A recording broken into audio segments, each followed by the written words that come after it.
हमने आपको इकोलॉजी को के बारे में बताया था कि इकोलॉजी का जो सेक्शन है ये मुश्किल नहीं है, बस पढ़ना जरूरी है। ये थ्योरेटिकल डिस्कशन है, तो आपने बहुत सारी डिस्कशन ऑलरेडी लास्ट क्लास में कर ली थी। और उसके बाद फिर जो है वो आज जिस सेकेंड टॉपिक की तरफ हम जाएंगे that is going to be purely theoretical. मैंने उस दिन भी तुम लोगों को बताया था कि ये बहुत ही थ्योरेटिकल इजी है, बहुत इजी है। जनरल नॉलेज अगर आपके पास है तो बहुत आसानी से समझ जाएगा, बस इसमें लिखना ज्यादा है, लिखने का काम ज्यादा है, थ्योरी का काम ज्यादा है, डिस्कशन बहुत आसान है और टॉपिक ज्यादा है। लगभग कम से कम भी अगर मैं ब्रेक करूं तो 4 से 5 सब टॉपिक्स इसके अंदर बनते हैं और वो हमने सारे कवर करने हैं और अभी इसी सेशन में कवर करने हैं और इस टॉपिक को वाइंड अप करना है, कंप्लीट करना है। तो human influences on the ecosystem, ये हम टॉपिक स्टार्ट करने जा रहे हैं। और जैसा कि अगर आप हेडिंग पर गौर करें तो आपको वाज़ेह तौर पर नजर आ जाएगा कि आप यहाँ पर बात करने जा रहे हैं कि इंसानों की जो हरकतें हैं ना बेगैरतों की, उससे इकोसिस्टम पर क्या इम्पैक्ट पड़ रहा है, या इंसान इकोसिस्टम में अपनी हरकतों से क्या पॉजिटिव और क्या नेगेटिव कर पा रहा है। पॉजिटिव तो बहुत ही कम कर रहा है, ऑल्दो कि इंसान को तो लग रहा है कि वो पॉजिटिविटी की तरफ जा रहा है, लेकिन इस एनवायरनमेंट का जो बेड़ा गर्क करके रखा है इसने, इसके बारे में हम इसमें बात करेंगे। तो ह्यूमन इन्फ्लुएंसेस ऑन इकोसिस्टम में हम मल्टीपल एग्जांपल्स को डिस्कस करेंगे और उन एग्जांपल्स में हम ये देखेंगे कि ह्यूमन का जो इम्पैक्ट है इकोसिस्टम पर, या हमारी जो हरकतें हैं, हम जो चीजें कर रहे हैं, जो टेक्नोलॉजी को अप्लाई कर रहे हैं, मुख्तलिफ चीजें कर रहे हैं, उनका हमारे इन्वायरमेंट पर क्या इम्पैक्ट आ रहा है। तो इट्स गोइंग टू बी लामिया, it's going to be a very generalize discussion, but यहीं पर प्रॉब्लम होती है।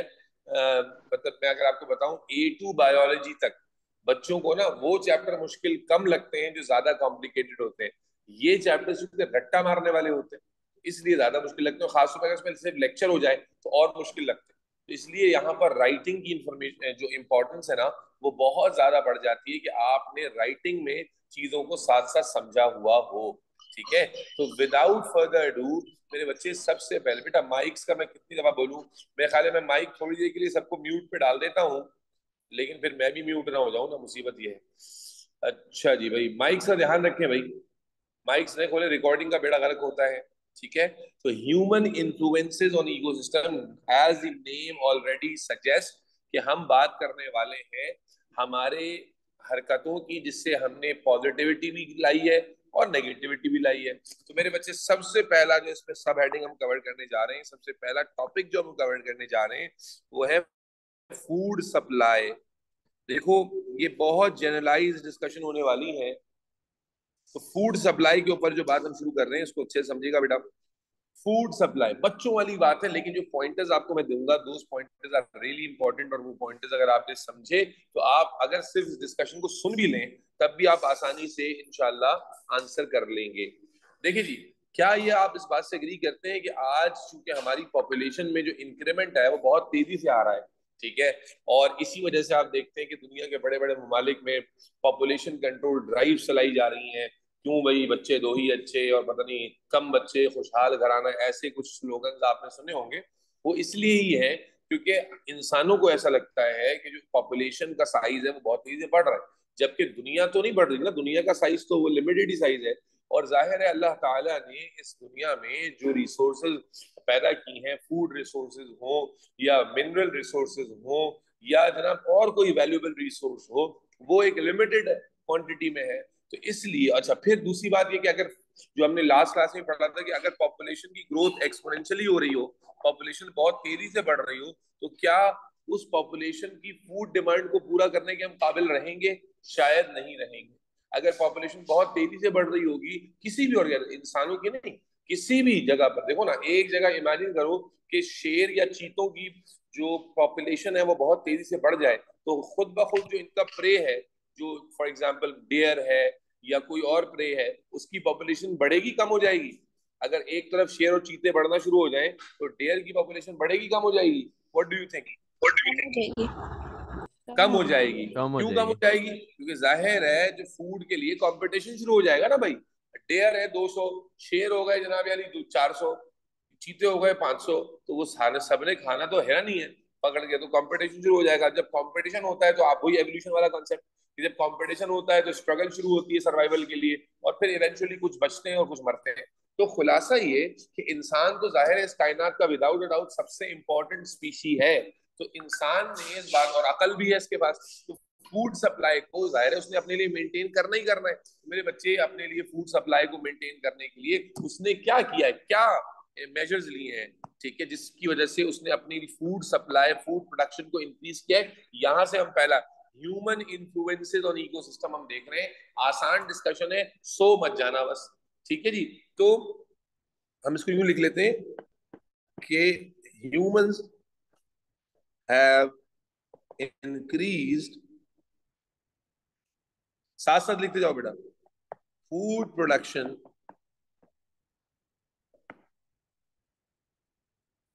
बाय, अब बाय करके ये पॉइंटर्स आपको दे रहा हूं, आपको याद रखना है। नंबर वन, आज हमारी फूड प्रोडक्शन क्यों इंक्रीज हो रही है? क्योंकि मेरे बच्चे सबसे पहले हम यूज ऑफ, ये मार्कर्स है बेटा, यूज ऑफ इंसेक्टिसाइड।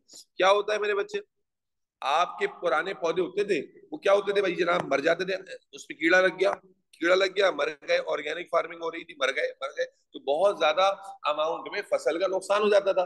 लेकिन अल्हम्दुलिल्लाह आज इंसेक्टिसाइड्स वगैरह का प्रॉपर इस्तेमाल होता है, जिससे जो आपकी क्रॉप है उसमें इंसेक्ट का जो हमला है वो कम से कम होता है, जिसकी वजह से आप जो है वो अपनी जो फूड प्रोडक्शन है वो बढ़ा पाते हैं। इसी तरह herbicide, use of herbicides, herbicides क्या होते हैं, जो जंगली पौधे ग्रो करते हैं, आपने क्रॉप लगाई गंदम की, उसकी सराउंडिंग में जंगली पौधे ग्रो कर रहे हैं, वीड्स ग्रो कर रहे हैं, जो न्यूट्रिशन खा जा रहे हैं सारी की सारी, जैसे हमारी बॉडी में कैंसर होता है, तो जाहिर है वो फिर जो यूजफुल क्रॉप है उसके लिए नुकसान भी होते थे। तो आज हम हर्बिसाइड्स स्प्रे करते हैं, जो कि अल्टीमेटली वीड्स को, यानी इनका इस्तेमाल जाहिर है इंसेक्ट को मारने के लिए होगा, और इनका इस्तेमाल किसके लिए होगा, वीड्स को मारने के लिए। वीड्स कहते हैं जंगली पौधों को जो ग्रो करते हैं बहुत ज्यादा एग्रेसिव मैनर में, और प्लांट की जो सराउंडिंग क्रॉप होती है उसकी न्यूट्रिशन को खा जाते हैं, ठीक है ना। तो ये इंसेक्टिसाइड का इस्तेमाल कर रहे हैं, हर्बिसाइड। फिर अगर आपने कभी टीवी पे इश्तेहार देखे हो, तो आज हम केमिकल फर्टिलाइजर का इस्तेमाल करते हैं, यस और नो। हम कहते हैं वो जी सोना यूरिया का खाद इस्तेमाल करें, क्यों जी, केमिकल फर्टिलाइजर में जो न्यूट्रिशन है वो बहुत ज्यादा बैलेंस्ड है। तो इसकी वजह से जब आप इस फर्टिलाइजर का इस्तेमाल करेंगे तो प्लांट को इनफ न्यूट्रिएंट मिलेंगे और वो तेजी से ग्रो करेगा। तो केमिकल फर्टिलाइजर्स का इस्तेमाल करने से भी हमारी ग्रो जो क्रॉप है वो जल्दी ग्रो कर रही है और तेजी से ग्रो कर रही है। इसी तरह पहले वो बैल चलते थे, हल चलाया जाता था, और जनाब जाहिर है कि वो एक बड़ा मुशक्कत वाला काम था, जिसकी वजह से आप एक दिन में बहुत छोटा सा एरिया कवर कर पाते थे। लेकिन आज आप जानते हो कि यूज हो रहा है किसका, एग्रीकल्चरल मशीनरी का। आज स्प्रे, पहले वो हाथ में लेकर स्प्रे जो है ना वो गन के साथ स्प्रे होता था, आज एग्रीकल्चरल मशीनरी है, एग्रीकल्चरल मशीनरी का इस्तेमाल हो रहा है, जिसके थ्रू जो है वो आप आसानी से एक दिन में बहुत ज्यादा जो अपनी फार्मिंग फील्ड्स हैं उसमें काम कर सकते हैं, उसमें पानी डाल सकते हैं, उसमें स्प्रे कर सकते हैं, उसमें उसकी उसको तैयार कर सकते हैं for the sowing of seed. तो ये सारी चीजें एग्रीकल्चर मशीनरी की वजह से आसान हुई है। और फिर अगर ज्यादा बायोलॉजिकल आ जाए तो ये बात हम पिछले चैप्टर्स में पढ़ चुके हैं कि सिलेक्टिव ब्रीडिंग कर रहे हैं। आज जो सीड मार्केट में अवेलेबल है वो नेचुरल सीड नहीं है, बल्कि उसको आर्टिफिशियल सिलेक्शन से, ये बात मैं पहले बता चुका हूँ ना सिलेक्टिव ब्रीडिंग की, कि मेरे बच्चे आप ऐसा सीड तैयार कर पा रहे हैं या ऐसे प्लांट्स बना रहे हैं जिनमें आपके डिजायर्ड कैरेक्टर्स मौजूद हो। मसलन अगर आपको पता था कि यार एक प्लांट स्लो ग्रो करता है और उसकी ग्रोथ रेट को आपने बढ़ाना है, तो आपने क्या किया, उसी से क्लोजली रिलेटेड स्पीशी से जो कि वाइल्ड हो, जो तेज ग्रो करती हो, उसकी जीन को इसके अंदर इम्प्लांट करके सीड तैयार किया। तो अल्टीमेटली अब इस सीड से अगर आप प्लांट ग्रो कराएंगे तो तेजी से ग्रो होगा। एक प्लांट है जिसमें इम्यूनिटी कम है, आपने क्या किया, एक ऐसा प्लांट लिया जिसकी इम्यूनिटी ज्यादा है और उसकी उस जीन को इनकॉर्पोरेट किया उस प्लांट के साथ जो आपके लिए यूजफुल है। तो क्या हुआ कि भाई इम्यूनिटी इंप्रूव हो गई, इम्यूनिटी इंप्रूव हुई तो डिजीज का चांस कम हुआ, क्रॉप फसल खराब होने का चांस कम हुआ। मेरी बात समझ रहे नहीं समझ रहे? तो पहला जो मार्कर मैं और आप मिलकर कवर कर रहे हैं, that is how have we maintain our food supply, और इंक्रीज हम कैसे कर रहे हैं। ठीक है, तो उसके लिए बहुत बच्चों वाले मार्कर में मुश्किल तो नहीं है ना भाई, आप वैसे भी सोचते कॉमन सेंस से भी, तो हम कैसे अपने लिए फूड सप्लाई बढ़ा पा रहे हैं? तो we need to make sure कि हमारी जो क्रॉप है वो तेज भी ग्रो करे, फिर उनमें नुकसान भी ना हो। नुकसान कैसे नहीं होगा? इंसेक्टिसाइड का इस्तेमाल करेंगे, हर्बिसाइड का इस्तेमाल करेंगे। और तेज ग्रोथ कैसी होगी? जब एग्रीकल्चर मशीनरी यूज होगी उसके लिए, तो तेजी से हम अपना काम कर पाएंगे। केमिकल फर्टिलाइजर इस्तेमाल करेंगे तो उससे भी तेजी ग्रोथ। भाई नेगेटिव इम्पैक्ट अपनी जगह पर है, बट अभी जो हम इसकी एक रुख को देख रहे हैं, और सिलेक्टिव ब्रीडिंग यानी ऐसे प्लांट्स, ऐसे एनिमल्स, ऐसे ऑर्गेनिजम्स। जैसे सिलेक्टिव ब्रीडिंग सिर्फ उसमें तो नहीं होती अपना प्लांट्स में नहीं, मैंने बताया था भाई, बकरे हैं, चिकन है, ठीक है ना, जो हमारी फूड सप्लाई का हिस्सा है, फूड डिमांड का हिस्सा है, वहां पर भी हम सिलेक्टिव ब्रीडिंग कर रहे हैं। यानी उन स्पीशीज को ग्रो करा रहे हैं जो तेजी से ग्रो होती है। आप देखें, ये जो मैं भी आपको गायों की एग्जांपल देता हूँ, जो हमारी अपनी यहाँ की गाय होती है, जो पाकिस्तान की अपनी नस्ल होती है, वो उसकी मीट की क्वालिटी तो अच्छी है, लेकिन उसका अमाउंट ऑफ मिल्क प्रोडक्शन उतना नहीं होता। ठीक है, मिल्क प्रोडक्शन में वो स्ट्रगल करती है। तो आपने सुना होगा वो ऑस्ट्रेलियन काउ है जी, ऑस्ट्रेलियन काउ के साथ आपने क्या किया? सिलेक्टिव ब्रीडिंग की ओवर दी जनरेशन। तो ऑस्ट्रेलियन काउ के अंदर मिल्क प्रोडक्शन बहुत ज्यादा होती है। तो अल्टीमेटली क्या फायदा हुआ आपको कि आज जो क्रॉस आपके घर यानी फार्म में पल रही है, उसमें आप देखेंगे तो मिल्क प्रोडक्शन बढ़ गई है। तो वो मिल्क प्रोडक्शन क्यों बढ़ाई गई है? इसीलिए ना, क्या उससे जो फूड डिमांड्स है उनको पूरा किया जा सके। तो दीज आर सम मार्केट्स, ठीक है। और एक और बात भी ध्यान में आती है, और जिससे आगे हम कनेक्ट करेंगे, use of monoculture. This is something very important. Use of monoculture, what is meant by monoculture मेरे बच्चे? What is meant by monoculture? Monoculture का मतलब क्या है कि आप एक ही टाइप के प्लांट ग्रो करा रहे हैं। क्या मतलब? याद करो, हम रिप्रोडक्शन प्लांट में पढ़ चुके हैं कि दो टाइप की रिप्रोडक्शन है, सेक्सुअल और एसेक्सुअल। मुझे बताइए कौन सी वाली फास्ट होगी, एसेक्सुअल या sexual? Ali A Aslam. Section. asexual. We all know that asexual reproduction is fast क्योंकि माइटोसिस से होती है, तेज होती है, लेस कॉम्प्लिकेटेड। लेकिन नुकसान क्या होता है मोनोकल्चर का? एसेक्सुअल का नुकसान क्या है? Less अच्छा, asexual, variation. Disease. Right, less तो एक एक डाइवर्सिटी। डिजीज से वाइप Less आउट हो सकती variation, है less पूरी adaptation to very population. Good. environment. ये वही टॉपिक था ना अयाज, जिस पे आप अटक गए थे। Yes, it is less time consuming और जल्दी जल्दी आपको प्रोडक्शन मिलती है। लेकिन अगेन हम बात ये कर चुके हैं प्रोडक्शन में भी कि जब आप सेक्सुअली रिप्रोड्यूस कराते हैं तो जेनेटिक डाइवर्सिटी आती है ना बेटा। लेकिन जब आप ए सेक्सुअल में चले जाते हैं तो डाइवर्सिटी आना बंद हो जाती है, वेरिएशन आना बंद हो जाती है, जिसकी वजह से जो एडेप्टेशन है, एवोल्यूशन है, वो रुक जाता है। और फिर अगर कोई डिजीज आ गई, कोई मसला आ गया, तो पूरी की पूरी क्रॉप वाइप आउट हो सकती है। बस, वेरी गुड हो गया यार, तुमने लगता है रट्टा लगा लिया है। तो फूड सप्लाई का रेफरेंस सबको समझ आ गया, बच्चों वाला कॉन्सेप्ट का। अगर आपके पास सवाल आएगा, पॉइंटर्स आएंगे, लिख लोगे? यस और नो? सर इसके लिए यस हाई यस। यील्डिंग वो लिख सकते हैं, जेनेटिकली मॉडिफाइड सीड्स। बेटा वो सिलेक्टिव ब्रीडिंग इसी को तो कहते हैं ना। सिलेक्टिव ब्रीडिंग का मतलब क्या होता है? डिजायर्ड कैरेक्टर्स को इम्प्लांट करना। अब अच्छा, चाहे राइट। वो आप नेचुरली क्रॉस करा के करें या फिर जेनेटिकली मॉडिफाई करके करें, है तो सिलेक्टिव ब्रीडिंग ही ना। जी सर। सिलेक्टिव ब्रीडिंग का मतलब यही होता है। Is that clear? Yes sir, clear. चल, अब बेटा इसी से मैं कनेक्ट कर देता हूं, what is the word after agriculture? Agricultural machinery. चले, अब मेरे बच्चे इसी से मैं, जी हाँ, एवोल्यूशन नहीं होगी, इसी से मैं अगला टॉपिक कनेक्ट कर देता हूं कि नेगेटिव इंपैक्ट्स ऑफ। अब अगर मैं तुम्हें ना भी पढ़ाऊं तब भी मेरे बच्चे ये फायदा है कि अल्हम्दुलिल्लाह पूरे साल अच्छे से कॉन्सेप्ट सीखा है, तो रिलेट कर सकोगे। Negative impacts of monoculture. अभी आपने मुझसे पहले बता दिया कि नेगेटिव इंपैक्ट क्या क्या आएंगे मोनोकल्चर के। बच्चों एक बार अगर आप और बता दें तो मुझे खुशी होगी। अगर आप प्लांट लेस को बायोडाइवर्सिटी। मोनोकल्चर यानी Less A sexual variation of reproduction से रिप्रोड्यूस कर रहे हैं, एक मिनट एक मिनट, ए सेक्सुअल रिप्रोडक्शन से रिप्रोड्यूस कर रहे हैं, फायदा क्या हो रहा है कि तेजी से आप ग्रो करा पा रहे हैं। दैट्स द बेनिफिट, है ना, और इसीलिए तो कर रहे हैं। लेकिन नेगेटिव इंपैक्ट क्या है? तो आपने अभी मुझे बताया कि जनाब आली, इसमें जेनेटिक मॉडिफिकेशन आना बंद हो जाएगी, एवोल्यूशन आना बंद हो जाएगी, अ सिंगल डिजीज में attack the whole crop, can wipe out the whole crop, ठीक है, और होल वेराइटी ऑफ स्पीशी। समझ आ रही है ना बात? तो ये कोई छोटी मोटी बात तो नहीं है ना, चाहे प्लांट हो या एनिमल हो। आप जेनेटिक वेरिएशन रोक दे रहे हैं, आप जेनेटिक मॉडिफिकेशन रोक दे रहे हैं, आप एवोल्यूशन रोक दे रहे हैं, आप जनाब अली ऑर्गेनिज्म की जो इम्यूनिटी है, जो उसकी एडेप्टेशन की एबिलिटी है, जो ओवर दी टाइम डेवलप होती है, वो खत्म हो गई है। तो कोई नेचुरल डिजास्टर आ गया, कोई अल्लाह ना करे कोई डिजीज आ गई, कोई पेस्ट इन्फेक्शन आ गया, तो पूरी की पूरी क्रॉप को, क्योंकि सारे के सारे एक जैसे हैं और सारे अगर वीक है तो सारे वीक है, तो सारे के सारे क्रॉप पर अटैक होगा, सारे के सारे।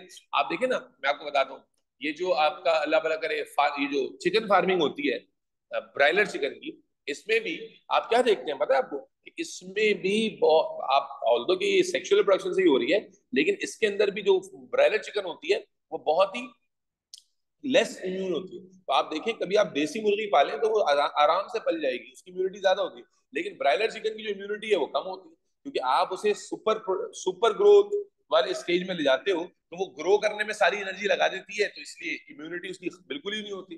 कभी आपने देखा होगा कि आपने फार्मी चूजे पाले हो तो ज्यादातर घरों में तो चूजे मर जाते हैं, ठीक है, और घरों में नहीं मरते, जो बड़े बड़े फार्म्स हैं उनमें मरते हैं, हजारों के हिसाब से मर जाते हैं। और अफसोस के साथ हम ऐसी जगह रहते हैं, मैं खुद इस बात का गवाह हूँ, शाह फैसल कॉलोनी कराची के अंदर या जो बड़े इलाके हैं, जो मिडिल क्लास सोसाइटी के इलाके हैं, वहां पर मरी हुई मुर्गियां सप्लाई होती है, जो मर जाती है ना फार्म, ये मतलब मिसाल के तौर पर रात को पता चला मर गई तो सुबह ट्रक में जो है वो उनको आधे रेटों में या 25% रेटों में सप्लाई कर दिया जाता है। और वो सप्लाई कुत्ते बिल्ली खाने के लिए नहीं हो रही भाई, रेस्टोरेंट में जो आप जाके खा रहे हैं ना चिकन टिक्का, तो उसी के अंदर वो मरी हुई मुर्गी की टांग आ रही है। तो कोई रेगुलेशन तो है नहीं, food and drug control authority तो यहाँ कुछ करती नहीं है। तो अल्टीमेटली क्या हो रहा है, मैं खुद जानता हूँ कि जनाब यार दुनिया जहाँ में अगर फॉर एग्जाम्पल इस वक्त कराची में मुर्गी अगर मिल रही है 700 रुपीज पर केजी, तो वहां आपको 450, 350, 250 मिल जाएगी। तो कैसे बच जाएगा भाई? तो अल्टीमेटली वो जो गरीब कौम है, यहाँ तो गधे का गोश्त लोग खाते हैं, और गधे का गोश्त की बेचने वाला कहता है गधे का गोश्त हलाल है। लाहौरियों, गधे का गोश्त तो बहुत ही ज्यादा कॉमन था। खैर लाहौर को क्या बदनाम किया, लाहौर में रिपोर्ट हो गई, वरना कराची में भी गधे और कुत्ते के गोश्त तो बेचे जा रहे हैं। बकरे के नाम पे कुत्ता बेचा जा रहा है और गाय के नाम पे गधा बेचा जा रहा है, ठीक है ना। अब पता है मैं आपको हैरान कुन बताऊं, जो पाकिस्तान में रहते हैं 2017-18 में आई गेस 2000 गधों की खालें, यानी जो इसके वो जो है ना एक जगह छापा मार के कैप्चर की गई, तो 2000 गधों की, लाहौर में हुआ था ये वाक़ा, 2000 गधे की अगर खालें जो है वो मिली हैं, तो इसके गधे कहाँ गए? नहर इब्राहिम किधर गए? अगर खाले हैं तो गधे कहाँ गए? हमारे पेट। ठीक है, तो जाके जो तिक्के तुम उड़ाते हो और जो चरगे तुम उड़ाते हो और जो चापे तुम उड़ाते हो, अयाज क्या ही पता कि तुमने गधे की चापे खा ली हो, हैं, और ढींचू ढींचू कर रहे हो। क्या ख्याल है अयाज भाई? ठीक है जी। तो बहरहाल एहतियात करनी चाहिए, ठीक है, क्योंकि हमारे दीन ईमान का कोई भरोसा नहीं है, हम सारे ऐसे ही हैं बस। जितना गलीज उतना लजीज, क्या बात है, वाह वाह वाह। चलो भाई, तो नेगेटिव इम्पैक्ट क्या है मेरे बच्चे, क्या कहेंगे? डिक्रीज इन बायोडाइवर्सिटी, वैरायटी खत्म, बायोडाइवर्सिटी और वेरिएशन इन स्पीशी,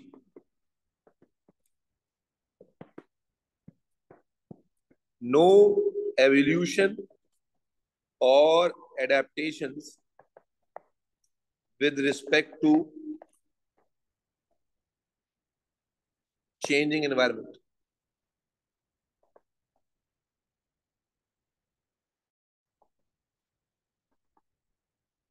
महमूद है क्लास में? महमूद है? महमूद, महमूद है? महमूद, महमूद, ओके ओके ठीक है जी। पेस्ट और इंसेक्ट और a disease can attack whole crop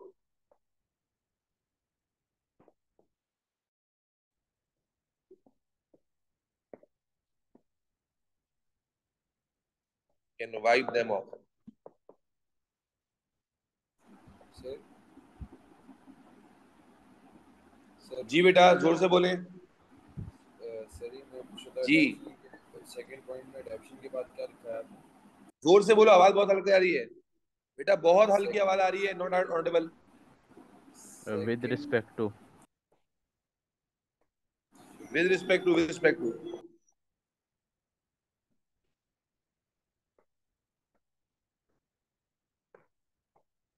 तो ये चूंकि मार्कर्स हम पहले भी डिस्कस कर चुके हैं, जैसा कि मैंने कहा कि ये नया इंफॉर्मेशन नहीं होने वाली है, ये चैप्टर सिर्फ मैं आपको ना चैनलाइज करके दे रहा हूँ, आपको ज्यादातर चीजें इसमें बहुत आसानी से समझ आ जाएंगी। सिर्फ एक चैनल दे रहा हूँ ताकि जब आप रिव्यू करने बैठे तो आपके पास हेडिंग्स हो, मार्कर्स हो, दैट्स इट, समझ आ जाता है मेरे बच्चे। फूड सप्लाई खत्म हो गया, हमने डिस्कस किया फूड सप्लाई। तो फूड सप्लाई में मेरे बच्चे हमने क्या कहा कि भाई कैसे हमने इंक्रीज किए, और उसमें जो मोनोकल्चर होता है यानी एक ही टाइप की स्पीशी को बार बार ग्रो कराना, उसके नेगेटिव इंपैक्ट्स क्या हो सकते हैं, इसके ऊपर हमने बात की। Food culture done and dusted, please note it down as soon as possible. And हम आगे बढ़ रहे हैं नेक्स्ट टॉपिक की तरफ। सर लास्ट लाइन क्या लिखी है? Disease once occur can be passed on to next generations. Sir जब स्पीशीज जिंदा ही नहीं रहेगी तो वो आगे पास ऑन कैसे करेगी? अगर रह गई, अगर कोई ऐसी डिजीज है जिससे प्लांट की ग्रोथ कॉम्प्रोमाइज हो रही है, मरा नहीं है लेकिन ग्रोथ कॉम्प्रोमाइज हो रही है, हेल्दी ग्रोथ नहीं हो रही, तो वो चीज फिर आगे भी जाएगी और आगे के लिए आपके लिए प्रोडक्शन कम कर देगी। तो अफेक्टेड रहेगी वो। जी ओके बेटा, इज एवरीबडी क्लियर बच्चों? Abdurrahman, Salar, yes clear sir. Clear sir. Mahmood, Mahmood clear है भाई? महमूद, चल मेरे भाई अब आ जाते हैं दूसरा मेजर, हैबिटेट डिस्ट्रक्शन। अयाज बस कर दे यार। सर आवाज आ रही है? जी अब आ रही है, थोड़ी जोर से बोलो। जी मैं पूछ रहा था मोनोकल्चर क्या मतलब क्या होता है? मोनोकल्चर का मतलब होता है एक माइटोसिस, जब ए सेक्सुअल रिप्रोडक्शन, रिप्रोडक्शन का चैप्टर में नहीं थे क्या तुम यार? सारे बच्चों को पता है कि भाई जब आप एक होता है सेक्सुअली रिप्रोड्यूस करना, कि प्लांट नेचुरली सेक्सुअली रिप्रोड्यूस करे, उसमें जेनेटिक वैरायटी आती है और जो नया प्लांट पैदा होता है उसमें नए कैरेक्टरिस्टिक्स भी होते हैं जिससे एनवायरनमेंट के लिहाज से वेल अडेप्टेड होता है। लेकिन जब आप वेजिटेटिव प्रोपेगेशन या सिर्फ ए सेक्सुअल रिप्रोडक्शन का इस्तेमाल करते हैं, यानी प्लांट के डंडा काटा, डंडे को आपने सो किया, वहां से एक नया प्लांट निकल गया, सिर्फ ए सेक्सुअल मेथड्स पर रिलाई करते हैं, तो ए सेक्सुअल मेथड जो माइटोसिस से होता है, तो जिसमें आप पिछले पढ़ चुके हैं कि माइटोसिस में जैसा पेरेंट होता है एग्जैक्टली वैसे ही डॉटर बनता है। तो फिर मोनोकल्चर का मतलब वही वैरायटी, यानी जेनेटिकली कोई एवोल्यूशन नहीं आ रही होती, कोई डाइवर्सिटी नहीं आ रही होती, बल्कि वही वैरायटी बार बार बनती चली जाएगी। तो जाहिर है वक्त के साथ जब हालात तब्दील होते हैं तो एनवायरनमेंट को अपने आप को, ऑर्गेनिज्म को अपने आप को क्या करना होता है, उसके लिहाज से जेनेटिक वैरायटी लानी होती है। तो लॉन्ग टर्म में अगर आप ए सेक्सुअल रिप्रोडक्शन पे रिलाई करें तो वो नुकसानदेह होती है स्पीशी के लिए, क्योंकि स्पीशी दिन ब दिन कमजोर होती चली जाती है, क्योंकि एनवायरनमेंट चेंज हो रहा है और स्पीशी अपने अंदर कोई चेंज लेकर नहीं आ रही। And that is what we call monoculture, and that is why we have written negative impacts of the monoculture as well. Clear? जी सर शुक्रिया। ठीक है भाई, पेपर से फारिग हो जाओ लड़कों। मैंने अभी दिमाग में आया, अभी ए लेवल्स वालों के साथ भी बात हुई, लड़कों के साथ कोई पिकनिक शिकनिक का प्रोग्राम हो जाए कराची वालों के साथ, ठीक है ना? इंशाल्लाह ताला सर की तरफ से। सर कब कब कब लेके जाने? पेपर से तो फारिग हो जाओ यार, अच्छा सही ठीक। एग्जाम से फारिग हो जाओ। रिजल्ट अब रिजल्ट से पहले कर लें या बात कर लें, इसमें सोचना है।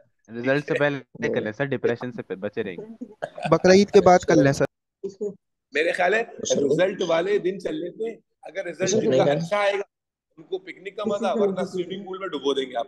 सर क्वेश्चन पूछते तो बच्चे हमें करते हैं, मुंह से बोल देते मैं कोई काम नहीं। ये मोहम्मद अहमद के माइक से भाई बैकग्राउंड से आवाजें आ रही हैं। चले अच्छा, अयाज कह रहे रिजल्ट। जी बेटा बोले। इंटरप्ट करने के लिए बैच कब शुरू होता है वैसे? दोबारा बोलिए बेटा। एम्स का बैच कब शुरू होता है? मतलब हमारा जब रिजल्ट आ रहा होगा उसके उसी महीने, उसी मतलब अगस्त में मेरे शुरू हो बच्चे जाएगा एएस या? ये मैं बात बता चुका हूँ भाई, ये अब मुझे ना थोड़ा सा मुनासिब नहीं लगता ये बात करते हुए, थोड़ा नॉन कमर्शियल बंदा हूं मैं। तो वो ये है मेरे भाई, मैंने आपको शायद कुछ दिन पहले भी किसी ग्रुप को बताया था ये बात बैठकर कि ओ लेवल्स के बाद एएस में सबसे ज्यादा ड्रॉप आता है बच्चों के रिजल्ट्स में। और उसका एक बड़ा सिग्निफिकेंट रीजन है कि अगर आप में से ओ लेवल्स कोई भी बच्चा, देखिए अब आप कराची या जो भी बच्चे हैं वो दो हिस्सों में बढ़ गए हैं, कुछ प्राइवेट करते हैं और कुछ जो है वो स्कूल से करते हैं, और ज्यादा आहिस्ता आहिस्ता प्राइवेट करने का रुझान बढ़ता चला जा रहा है। ठीक है, आप प्राइवेट करें या स्कूल से करें, that is not my concern. मेरा कंसर्न ये होता है कि नॉर्मली जो स्कूल्स होते हैं एएस के लिए, दे स्टार्ट ऑफिशियली इन सितंबर। और एएस जो है ना, मैं आपको सही बताऊं, अगर मेरे आप किसी A2 के स्टूडेंट से पूछें तो वो आपको बताए, किसी के स्टूडेंट से पूछें वो आपको बताएगा कि A2 में उतनी डिफिकल्टी नहीं आती जितना एएस में आती है, क्योंकि सिलेबस कंटेंट बहुत बड़ा है। यदि ओ लेवल्स को 2-3 टाइम्स मल्टीप्लाई कर लें आप, इतना बड़ा सिलेबस है और बच्चों की चीखें निकल जाती हैं एएस में।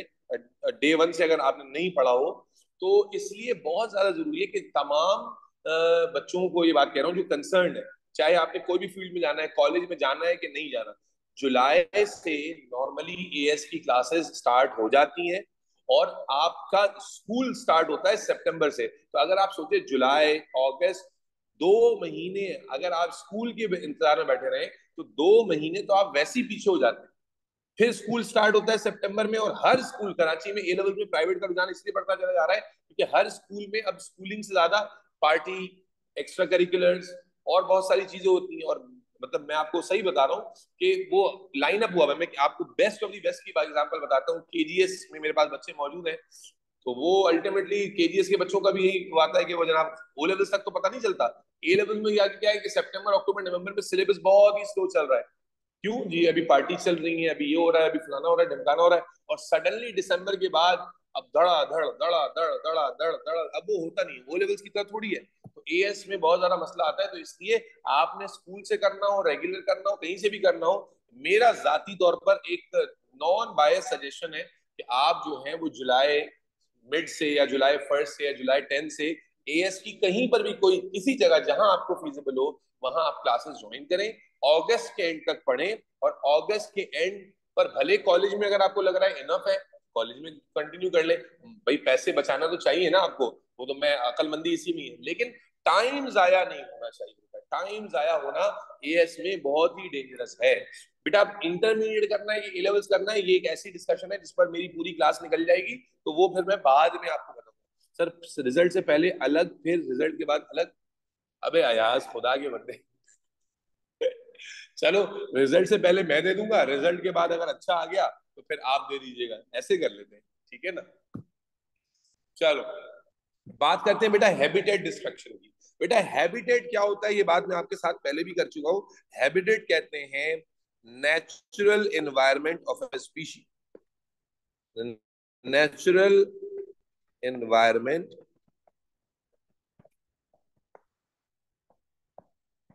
in which a species lives। कोई स्पीशी जिस नेचुरल एनवायरनमेंट में रहती है बेटा, इसी को आप उसका हैबिटेट कहते हैं, ठीक है, हैबिटेट। अब हम क्या लिख रहे हैं? हैबिटेट डिस्ट्रक्शन लिख रहे हैं। अब यहां पर पहले मैं तुमने ना थोड़ा मार्कर्स दे दूं कि हैबिटेट डिस्ट्रक्शन कैसे कैसे हो सकती है। यानी एक इमेजिन करो ना कि एक स्पीशी का नेचुरल एनवायरनमेंट, अच्छा नेचुरल एनवायरनमेंट सिर्फ ये नहीं, अब मिसाल के तौर पर एक शेर है, एक लायन है, चीता है, ये क्या होते हैं? जंगल में छुप के रहते हैं, ठीक है ना, रेगिस्तानी इलाकों में नहीं रहते, जंगलों में छुप के रहते हैं, और फिर शिकार करने के लिए निकलते हैं। तो जाहिर है कि इनका नेचुरल एनवायरनमेंट जो होता है उसमें अल्लाह ताला ने इनका प्रे भी रखा हुआ है, इनका शिकार भी रखा हुआ है, उसे ये हंट करते हैं और खाते हैं। अब अगर जंगल खत्म हो जाए तो ये कहाँ छुपेंगे जालिम, ठीक है, या चलो जंगल खत्म ना हो, इनका जो शिकार है, प्रे है, वो खत्म हो जाए, तब भी ये खत्म हो जाएंगे। यस और नो? हैबिटेट डिस्ट्रक्शन बहुत बड़ा वर्ड है। हैबिटेट डिस्ट्रक्शन का मतलब क्या हुआ कि जो नेचुरल एनवायरनमेंट किसी ऑर्गेनिज्म के सराउंडिंग में मौजूद है, उसका कोई एलिमेंट ऐसा मिस हो जाए, खत्म हो जाए, जिससे पूरा का पूरा एनवायरनमेंट ही तबाह बर्बाद हो जाए।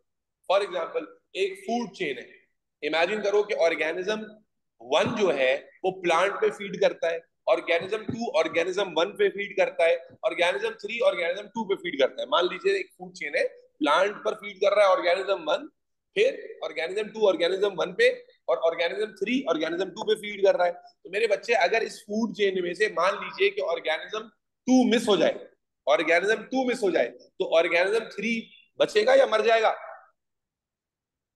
मर जाएगा। ऑर्गेनिज्म 3 की पॉपुलेशन कम आएगी ना, जबकि ऑर्गेनिज्म 1 बढ़ जाएगा बहुत ज्यादा।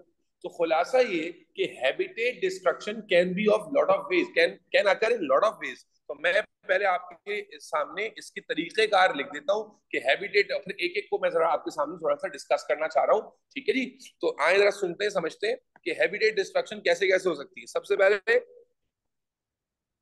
Most common deforestation, most common deforestation, ठीक है जी। Number 2 non biodegradable plastics,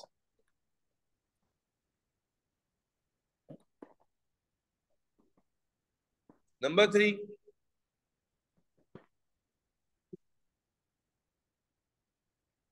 global warming, number 4, eutrophication.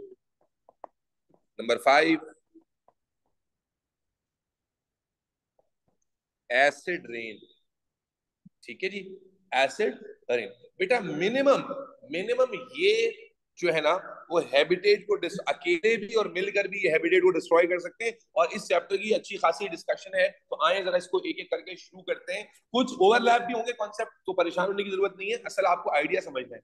बेटा सबसे पहले शुरू करते हैं डिफॉरेस्टेशन से। ठीक है, डिफॉरेस्टेशन का मतलब सबको समझ आता है। डिफॉरेस्टेशन का मतलब क्या है कि आप जंगलात को, दरख्तों को खत्म कर रहे हो। अब सवाल यह है कि डिफॉरेस्टेशन क्यों की जाती है। सबसे पहले तो भाई जंगलात क्यों खत्म कर रहे हैं, तो बहुत सारे रीजन हो सकते हैं। सबसे कॉमन रीजन क्या है जंगलात खत्म करने का, कि आपको रहने के लिए इंसान को जगह चाहिए, तो हाउसिंग सोसाइटीज बन रही हैं जी, पार्क्स बन रहे हैं, और जी जनाब अली जो है ना ह्यूमन पॉपुलेशन स्प्रेड हो रही है, जगह है नहीं, तो उसके लिए आप जंगलात काट रहे हैं, अर्बनाइजेशन कहते हैं इसे। Very good.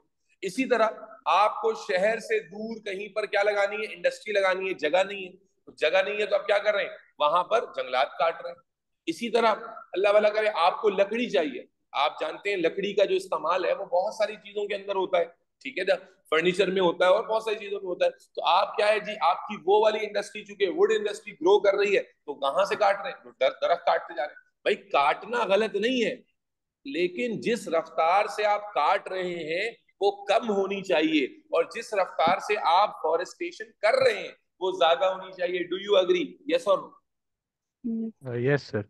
यस तो सर। मेरा जवाब मैं ये नहीं दे रहा कि डिफॉरेस्टेशन से क्या होगा, मैं बता ही रहा हूँ कि करते क्यों है, डिफॉरेस्टेशन का कीड़ा काटता क्यों है, तो उसका रीजन आपको समझा रहा हूँ मेरे बच्चे। ईशल क्या रीजन है, आप डिफॉरेस्टेशन कब क्यों कर रहे होते हैं, हाउसिंग सोसाइटीज बनाने के लिए, अर्बनाइजेशन करने के लिए, इंडस्ट्रियलाइजेशन करने के लिए, जनाबे आली उनसे उनके मेडिसिनल बेनिफिट हासिल करने के लिए, उनसे जो उनकी उसका वुड का बेनिफिट है उसको हासिल करने के लिए।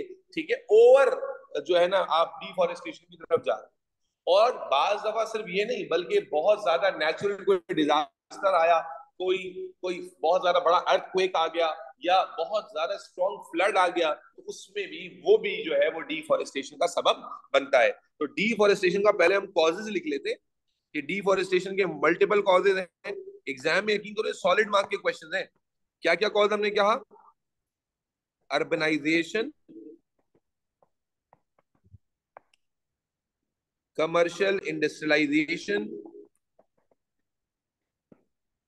जैसे आप देख लें हमारा कैंट बन जाता है, हमारे यहाँ तो डिफॉरेस्टेशन सबसे ज्यादा किस लिए हो रही है जी, कैंट बनाना है, कैंट जी फौजियों के लिए। मैं पाकिस्तान में कई जगह गया हूँ, आप यकीन करें जहां ना बंदा हो ना बंदे की जात, वहां माशाल्लाह कैंट जरूर होता है, कैंट जरूर बना हुआ होता है। ठीक है, किधर भी चले जाए, जो जगह जरा सा आपको खूबसूरत नजर आ जाए वहां पर कैंट बना हुआ नजर आएगा। ठीक है ना, पूरी जगह घेर के बैठे हुए हैं, अल्लाह इन लोगों को हिदायत दे। और ऐसे लोग हैं, ऐसे लोग हैं कि जनाब वो मुल्क तो खा ही गए बेचारे, और फिर भी इतनी फैसिलिटीज लेने के बाद भी जनाब रिटायरमेंट की जिंदगी बाहर मुल्क में गुजारते हैं, पाकिस्तान में गुजारते थे।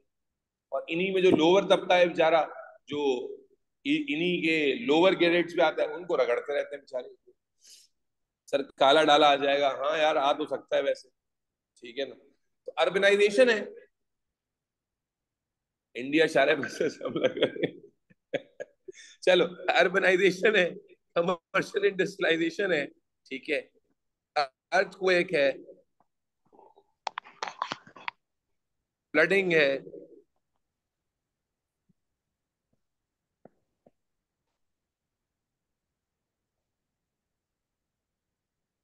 Medicinal purpose, medicinal over use, और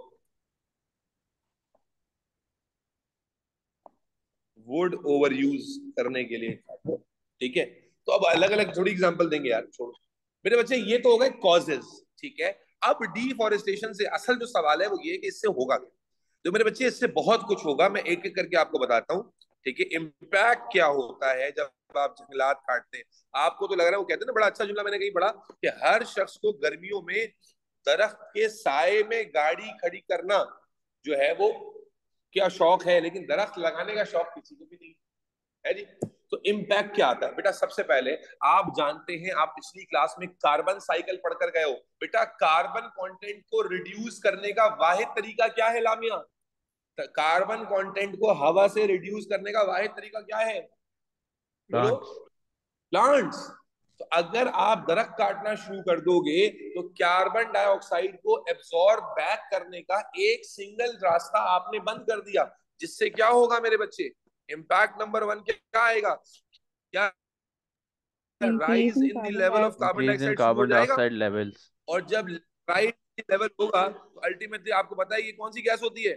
ग्रीन हाउस गैस होती है। ग्रीन हाउस गैस का मतलब क्या है? ये एटमॉस्फेयर में हीट को ट्रैप करती है। और मेरे बच्चे क्या इनका लेवल बढ़ना आपको ग्लोबल वार्मिंग की तरफ ले जाएगा, जिसमें अर्थ का जो टेम्परेचर है वो स्लोली एंड ग्रेजुअली बढ़ रहा है, या सुनो। और आप फिर देखिए उसके कॉन्सिक्वेंसेस क्या होंगे। जब ग्लोबल वार्मिंग होगी तो अल्टीमेटली क्या होगा बच्चे, कि आपका जो अर्थ का एवरेज टेम्परेचर है वो बढ़ेगा। एवरेज टेम्परेचर बढ़ने से क्या होगा समझना, मैं पूरा यही समझा दूं, ग्लोबल वार्मिंग अलग से नहीं बताऊंगा।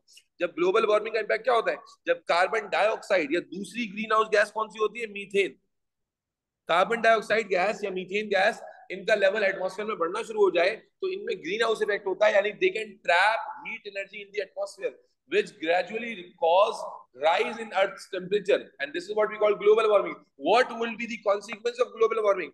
मेरे बच्चे सबसे मेजर consequence क्या होता है कि जो आपके ग्लेशियर्स हैं, जो कि आप देखो आपकी दुनिया का पहले ही आपने बचपन से पढ़ा 3 हिस्सा पानी है जी, 3 हिस्सा पानी का है, उसमें ग्लेशियर्स सॉलिड हुए हैं। अब जब ये ग्लेशियर्स मेल्ट करेंगे तो क्या होगा? Rise in sea level. अब जब राइज इन सी लेवल आएगा तो अल्टीमेटली क्या होगा कि ज्यादा वो इलाके, वो जमीन का हिस्सा जो सी लेवल पर है या सी लेवल से नीचे है, वो खत्म हो जाएगा, पानी उसकी जगह ले लेगा। और ऐसे कई इलाके हैं जो अब पानी से कवर हो चुके हैं। मैंने शायद पहले ही बताया था कि मालदीव्स के बारे में या इस तरह के जो छोटे छोटे इलाके आइलैंड की फॉर्म में मौजूद है, उनके बारे में भी ये प्रिज्यूम किया जाता है कि एक सर्टेन एयर पे जाकर ये खत्म हो जाएंगे। क्यों? क्योंकि ग्लोबल वार्मिंग की वजह से राइज इन सी लेवल तो कंटिन्यूसली आ ही रहा है। और यानी क्या करेगा? ये वाइप आउट कर देगा टेरेस्ट्रियल लैंड को, वाइप आउट टेरेस्ट्रियल लाइफ, पानी जगह ले लेगा। और सिर्फ ये नहीं, जब पानी का लेवल बढ़ेगा तो उससे क्या होगा बेटा? फ्लडिंग होगी। आप देखेंगे पानी का लेवल बढ़ रहा है, उससे क्या होगा? तरह तरह के जो है ना आपको सैलाबी सूरत नजर आएगी, फ्लडिंग से सिचुएशन होगी। ठीक है, आप देखें कितने ज्यादा आजकल मसले मसाइल हो रहे हैं छोटे छोटे इलाकों में जी, फ्लड आ गया, राइज इन सी लेवल। क्यों?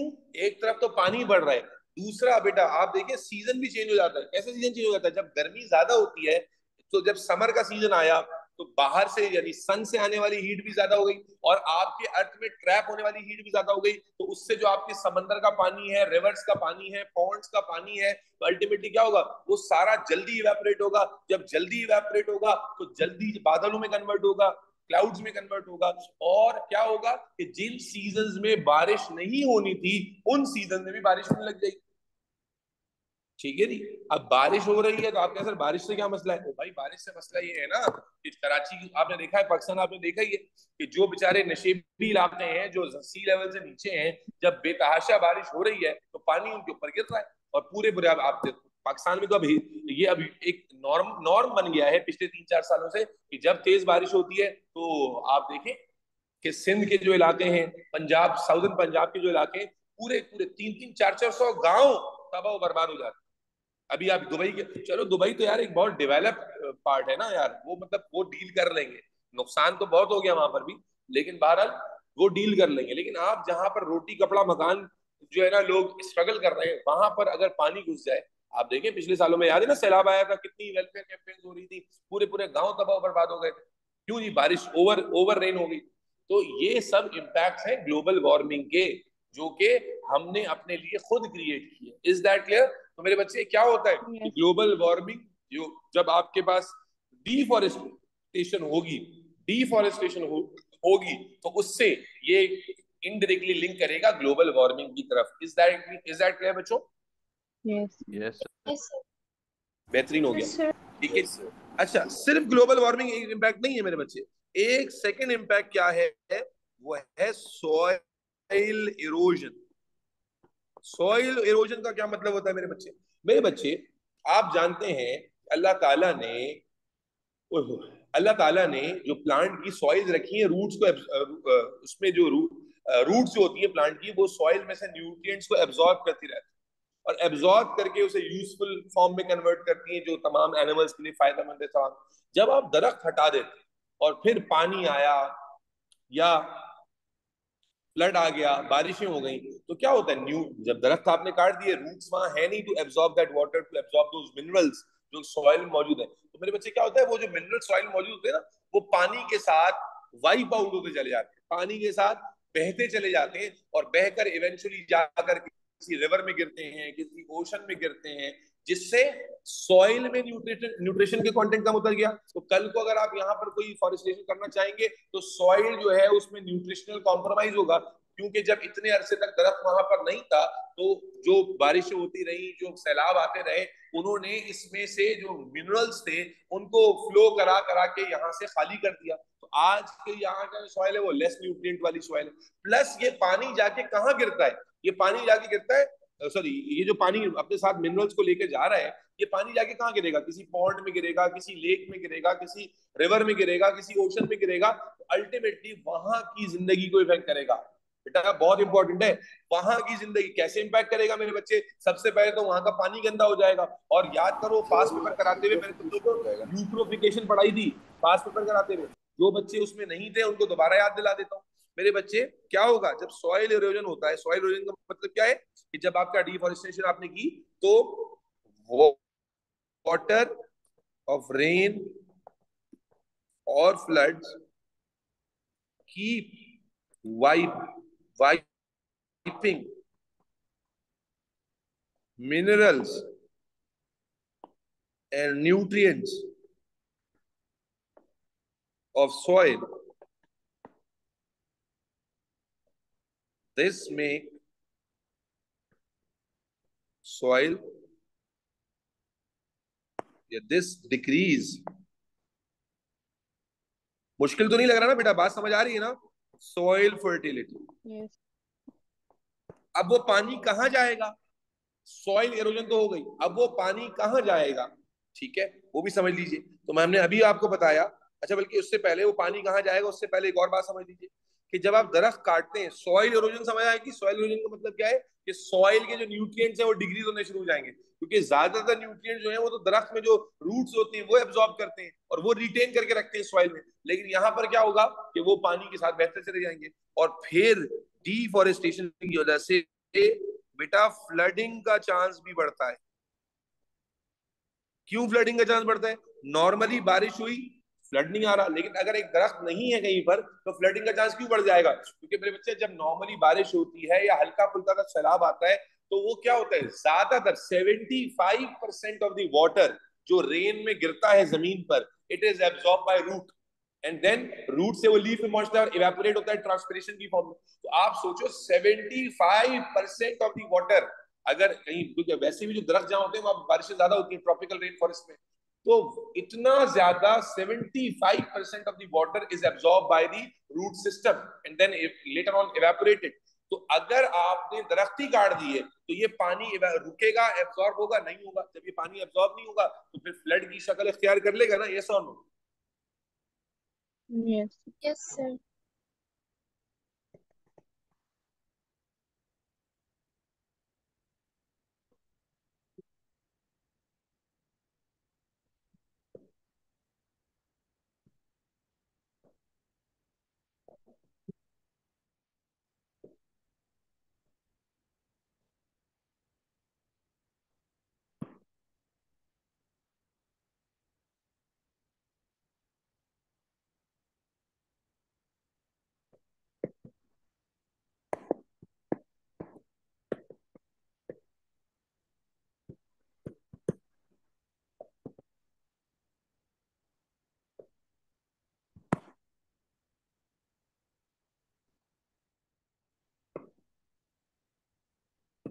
बेटा क्लियर है सब बच्चों को?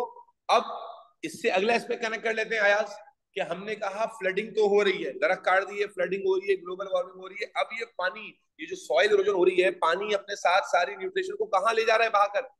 बेटा बताइएगा, कहाँ ले जा रहा है बहाकर सारा न्यूट्रिशन?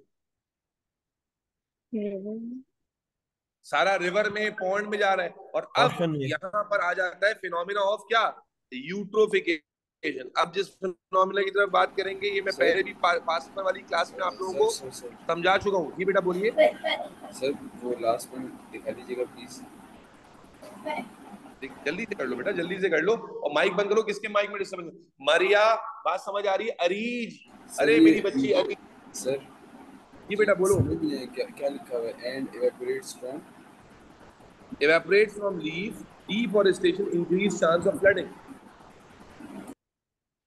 अरीज बेटा बात समझ पा रही हो? ये जो डिस्कशन हम कर रहे हैं, इम्पैक्ट ऑन एनवायरनमेंट, ये सारी डिस्कशन सोशल स्टडीज वाली डिस्कशन है। ठीक है, मुश्किल नहीं है, सिर्फ चैनलाइज करना जरूरी है ताकि मार्कर्स आ जाएं। ठीक है जी।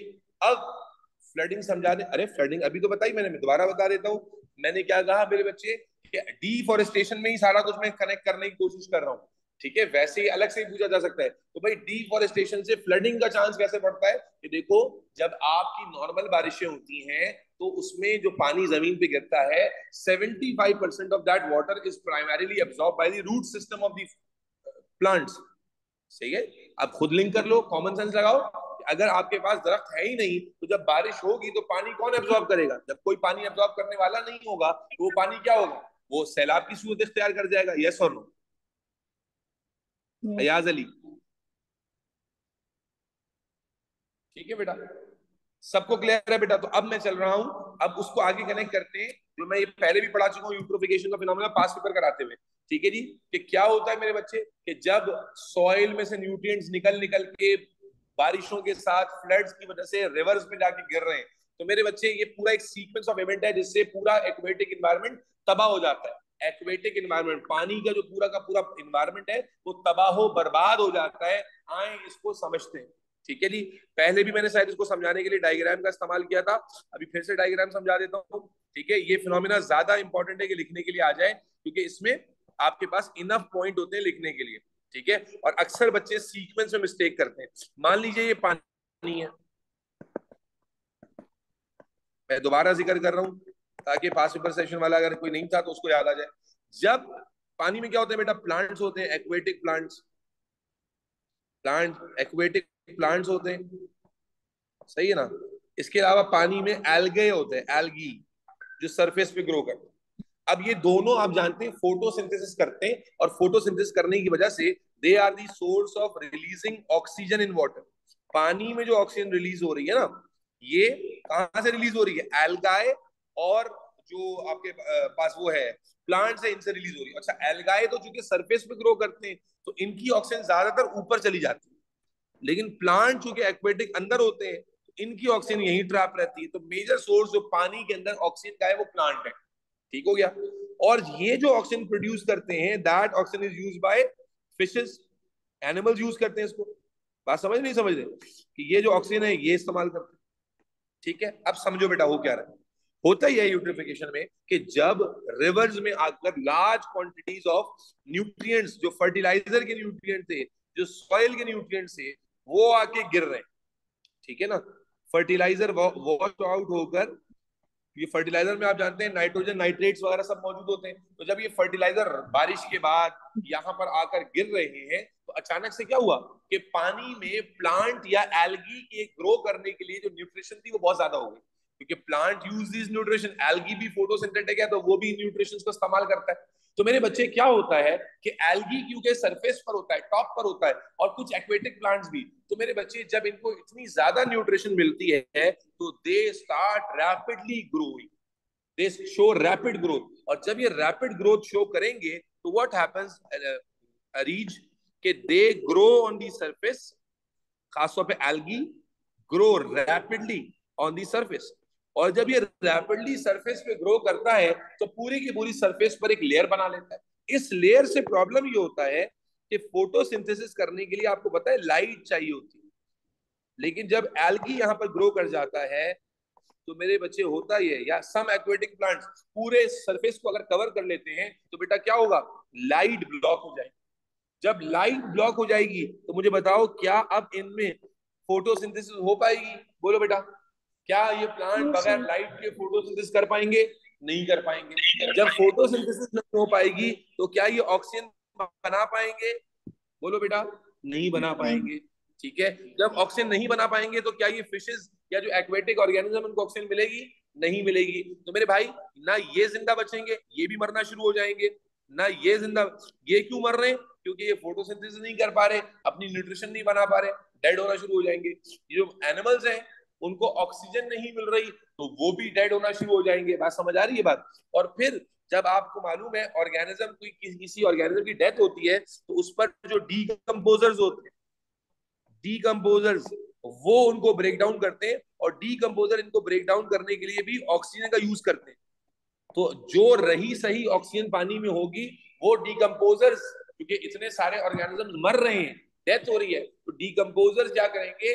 वो ऑक्सीजन को यूज करके इनको डीकम्पोज करते चले जाएंगे। तो अल्टीमेटली जितने भी तरह के प्लांट्स थे वो भी मर जाएंगे, जितने भी तरह के एनिमल्स थे वो भी मर जाएंगे। तो पूरा का पूरा इन्वायरमेंट डिस्ट्रॉय हो गया। फरिया फराचा, रबिया आदिल, यस और no? Ambar Malik. Yes sir. तो बेटा इसका सीक्वेंस ऑफ इवेंट समझना जरूरी है। सीक्वेंस मैं एक बार फिर बोल दूं और फिर लिखवा भी दूंगा कि यस सबसे सर। पहले क्या होता है? Excessive drainage, excessive drainage of fertilizers और ऑर्गेनिक मटेरियल्स इन वाटर। पानी में आके गिर रहे हैं फ्लडिंग की वजह से, बारिश की वजह से, अब उससे पानी गंदा हो रहा है। फिर चूंकि nutrition Ali Aslam over supply हो गई है, तो rapid growth of algae and aquatic plants, जिनको हम कहते हैं एल्गल ब्लूम। एल्गल ब्लूम, और ये क्या कहते हैं? सरफेस को कवर कर देते हैं, ब्लॉक दी सनलाइट। जब सनलाइट ब्लॉक होती है, तो plants under the water can not get the sunlight and therefore they can not photosynthesise. तो जब फोटोसिंथेसाइज नहीं करेंगे तो मरना शुरू हो जाएंगे। Plus they were the source of producing oxygen. तो जब ऑक्सीजन पानी में नहीं होगी तो ऑर्गेनिज्म के लिए ऑक्सीजन कॉम्प्रोमाइज होगी, वो भी मरना शुरू हो जाएंगे। तो अल्टीमेटली पूरा का पूरा जो एनवायरनमेंट है वो तबाह हो बर्बाद हो जाएगा। Is that clear? Clear sir. Yes sir. चल इसको लिखवा देते हैं बेटा दोबारा से, जल्दी से लिख लेंगे बेटा। ग्लोबल वार्मिंग का इफेक्ट सबको समझ आ गया ना बेटा? Yes sir. Yes. phenomenon of complete yes sir. habitat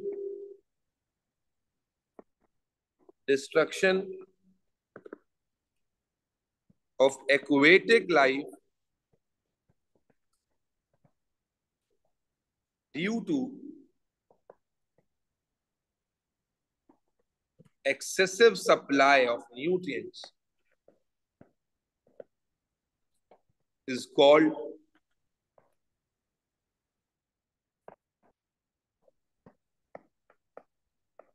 eutrophication.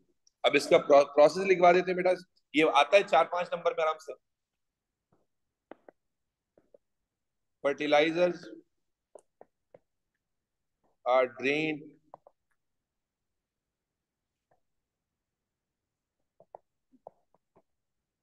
in river, ponds, etc. due to flooding or soil erosion.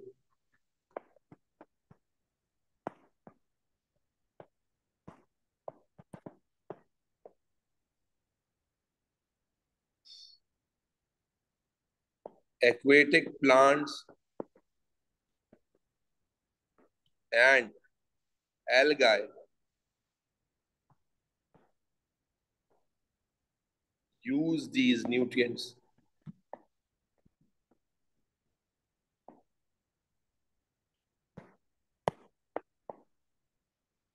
and rapid growth occurs, which cause algal bloom. algal bloom का मतलब है इतना ज्यादा algae ग्रो कर जाएगा, surface पूरी cover कर देगा। This block sunlight and therefore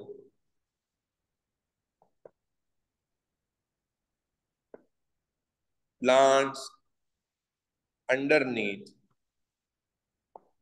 cannot photosynthesize.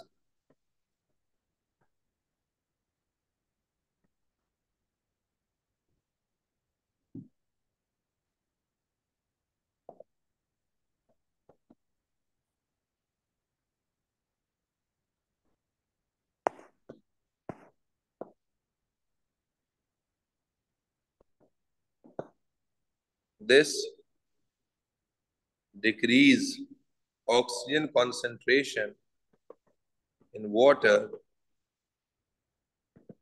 which lead to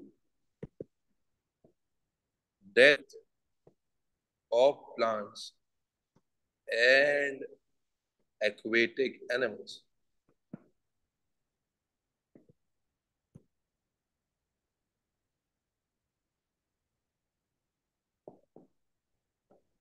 Bacteria use oxygen for their decomposition and make situation worst. Make situation worst.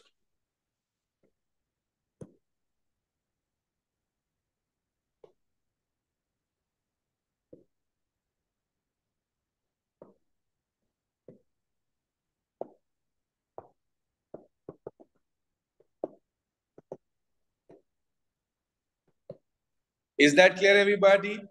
Everybody? Clear sir. Yes, sir. Decrease O2 के बाद क्या लिखना है? इसके साथ बोले बेटा decrease of O2 second last point. Concentration CONC है बेटा, वो CONC कॉन्सेंट्रेशन का शॉर्टकट है। सर चैप्टर खत्म? अबे आ रहे हैं, सबर कर ले, खत्म करा के मैं अनाउंस करूंगा ना। तो मेरे बच्चे यूट्रोफिकेशन भी आपको अल्हम्दुलिल्लाह समझ आ गया। थोड़ा सा पीछे चलते हैं जरा। मैंने Yes. जब शुरू किया था तो मैंने बताया था डिफॉरेस्टेशन, उसको हम डिस्कस कर चुके। यूट्रोफिकेशन, ग्लोबल वार्मिंग भी डिस्कशन हो गई। अब दो रह गई, एसिड रेन और नॉन बायोडिग्रेडेबल प्लास्टिक। जल्दी से डिस्कस कर लेते हैं बेटा। ये नोट डाउन कर लिया सबने? Yes sir. Yes, sir. बेटा अभी तो चलेगा, 10:30 तक चलेगा इंशाल्लाह। ठीक है जी, जल्दी से देखें बेटा।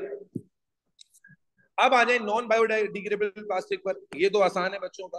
बेटा आप अगर थोड़ा सा भी नॉलेज रखते हैं तो आपको पता होगा कि जो प्लास्टिक है खासतौर पर, और नॉन बायोडिग्रेडेबल का मतलब मैंने तुम्हें पास पेपर कराते ही बताया था कि नॉन बायोडिग्रेडेबल मटेरियल वो होता है कि जो बैक्टीरिया हैं, जो फंजाई हैं, जो डिकम्पोजर्स का काम करते हैं, अगर वो इन्हें ब्रेक डाउन नहीं कर पा रहे, ऐसा मटेरियल जो कि बैक्टीरिया के थ्रू या फंजाई के थ्रू ब्रेक डाउन नहीं हो पा रहा, उसे आप नॉन बायोडिग्रेडेबल कहते हैं। और ये बहुत बड़ा मसला है। क्यों बड़ा बहुत मसला है? क्योंकि बेटा जो नॉन बायोडिग्रेडेबल कंपाउंड होता है, वो अगर उसका यूजेज खत्म हो गया और आपने उसे डंप कर दिया, नॉर्मली क्या होता है जब आप किसी चीज को डंप करते हो, दफनाते हो, तो वो बैक्टीरियल डिकम्पोजिशन से खत्म हो जाती है और सिंप्लीफाई होकर न्यूट्रिएंट्स यानी सिंप्लीफाई होकर सॉइल में मिल जाती है। लेकिन जो नॉन बायोडिग्रेडेबल मटेरियल्स होते हैं, ये सालों तक, बल्कि हजारों सालों तक जो है वो उस जगह पड़े रहते हैं और ये हमारी लैंडफिल को ऑक्यूपाई करते हैं। और अगर हम इन्हें जला दें तो फिर ये टॉक्सिक गैसेस रिलीज करते हैं। तो इसलिए आज आप जानते हैं कि जो नॉन बायोडिग्रेडेबल मटेरियल्स है, और सबसे नंबर 1 पे कौन आता है इसमें? प्लास्टिक्स। ऑल्दो कि आजकल तो बायोडिग्रेडेबल प्लास्टिक्स बनाए जा रहे हैं, लेकिन जो मेजॉरिटी प्लास्टिक है, क्योंकि प्लास्टिक ने इस दुनिया में बहुत ज्यादा यूज केस एक्वायर कर लिए, तो प्लास्टिक का इस्तेमाल बहुत ज्यादा हो रहा है क्योंकि इसकी लाइफ लॉन्ग होती है। लेकिन इसका नॉन बायोडिग्रेडेबल नेचर जो है बड़ा ही खतरनाक है। और आज बहुत ज्यादा वैरायटी ऑफ ऑर्गेनिजम्स जो है ना, वो हमारे नॉन बायोडिग्रेडेबल जो वो है प्रोडक्ट्स हैं, उनकी वजह से मर जाते हैं। कैसे मर जाते हैं? आपने अभी मैं अपनी जाती एग्जांपल देता हूँ। पिछले साल हमारे पास एक अदद, मेरा जिन बच्चों को नहीं मालूम है, मेरा एक लाइव स्टॉक का भी काम है। अभी बकरीद का सीजन आ रहा है, तो सीजनल वर्क है हमारा। बेसिकली पूरे साल के लिए ऑर्गेनिक चिकन फार्मिंग है, और ईद के सीजन में क्योंकि हम थोड़े दीवाने लोग हैं, तो जो आपकी जो एनिमल फार्मिंग होती है बकरों की और गायों की, मेरा अपना शौक भी है और काम भी है, एक बिजनेस भी है। तो पिछले साल हमारा एक तंदुरुस्त जो मुर्गा है ना, मुर्गा जबरदस्त किस्म का मुर्गा, वो अचानक मर गया। यानी दोपहर में हमने उसको खाना डाला है और जनाबे अली बस असर की नमाज के बाद दोबारा देखने के लिए आए तो मरा पड़ा हुआ। अब हमने कहा ये क्या हो गया भाई? खैर, तो नॉर्मली ये होता है कि जब इस तरह से कोई सडन डेथ हो जाती है ना, उसे मैं नहीं बल्कि तमाम फार्मर्स क्या करते हैं कि उसे दफनाने से पहले डाइसेक्ट करके देख लेते हैं कि भाई क्या रीजन था, कोई मतलब पता चले ताकि आइंदा के लिए। तो जब हमने उसको डाइसेक्ट किया है ना, तो उसकी जो इसोफेगस थी उसमें प्लास्टिक की थैली का टुकड़ा फंसा हुआ था। जो ईसोफेगस जंक्शन था ना, जहां से आप ईसोफेगस और वो जो आपका लैरिंग्स का जंक्शन होता है, वहां पर प्लास्टिक की छोटी सी थैली का टुकड़ा फंस गया था। मेरे ख्याल उसने वो रैंडमली प्लास्टिक का कोई दाना समझ के उठा लिया और वहां जाके चोक कर गया, उसको चोकिंग से डेथ हो गई। सिर्फ ये नहीं, नेशनल जियोग्राफिक पे आप गूगल जाके सर्च करें, एक यूनिक वैरायटी ऑफ टर्टल इन, उसमें तो बहुत ज्यादा होता है, एक्वेटिक लाइफ में तो बहुत ज्यादा होता है। लोग प्लास्टिक फेंक देते हैं, दुनिया यहाँ की चीजें फेंक देते हैं, तो ये जो मछलियां होती हैं, टर्टल्स होते हैं, ये उन्हें अपना फूड समझ के खाते हैं, और इवेंचुअली चूंकि बायोडिग्रेड तो हो नहीं होते, तो बॉडी में फंस जाते हैं जाकर, और eventually they cause there death. बड़ी बड़ी मछलियां, कई शार्क जैसी मछलियां, उनकी डेथ हो जाती है प्लास्टिक की वजह से। कई 100 टर्टल्स मर गए यूनिक वैरायटी के, प्लास्टिक को जो है ना एज जेली फिश समझ के उन्होंने खाया, और जनाब अली मर गए। समझ आ रही बात? तो जो नॉन बायोडिग्रेडेबल मटेरियल्स हैं वो हमारे इन्वायरमेंट में बड़ा ज्यादा मसला, पर्टिकुलरली क्या होता है, चोकिंग हो जाती है। ठीक है, known to cause choking in bird. बहुत सारी बर्ड्स मर जाती हैं, अभी मैंने आपको मुर्गे का जिक्र किया, फिशेस एंड अदर एनिमल्स। ठीक हो गया बेटा? जी sir. If burn then release highly toxic gases.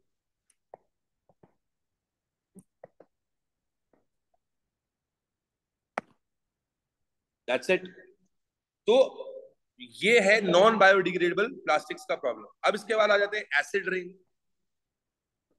Sir ये कौन सी गैसेस रिलीज करते हैं जब ये बर्न होता है? बेटा आवाज इतनी हल्की आ रही है, आप चैट में लिख के पूछ लो बेटा, आपकी आवाज में सुनने काबिल नहीं, आपकी आवाज बहुत स्लो है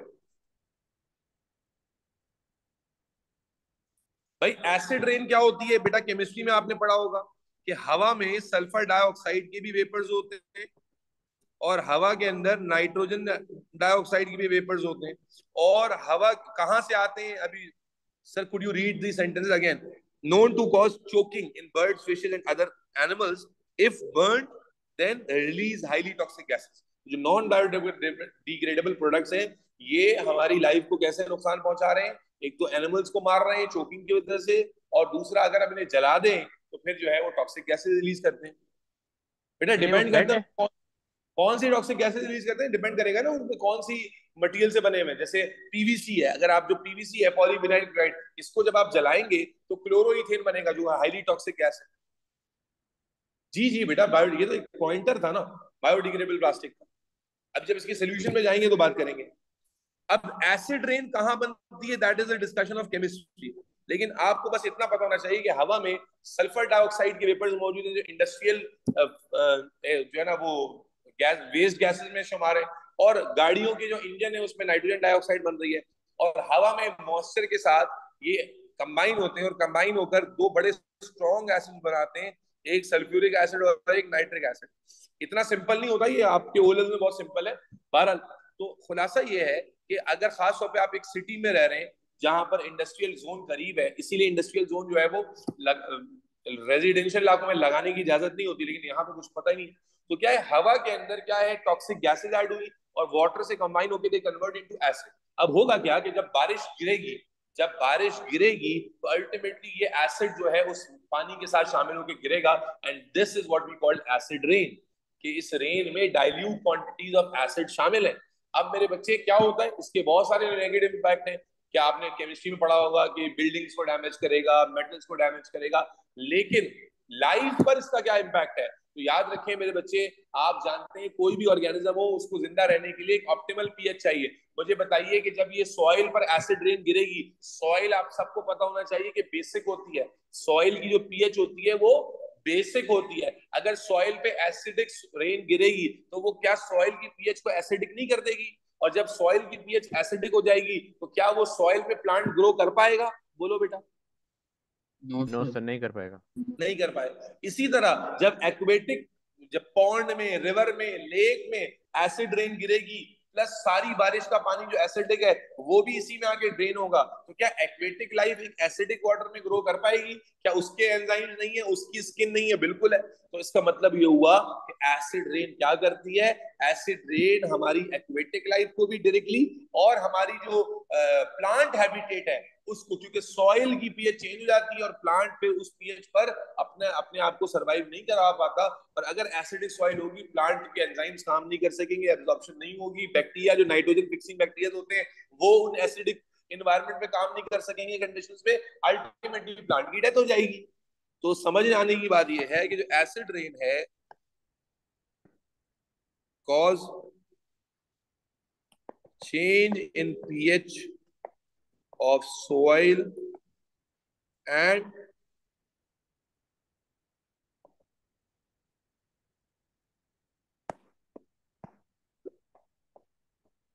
water in rivers, lakes, etc.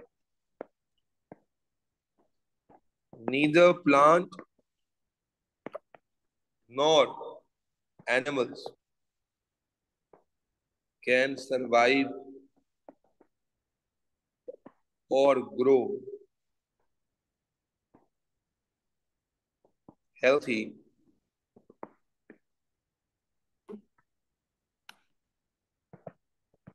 in these conditions. Is that clear मेरे बच्चे?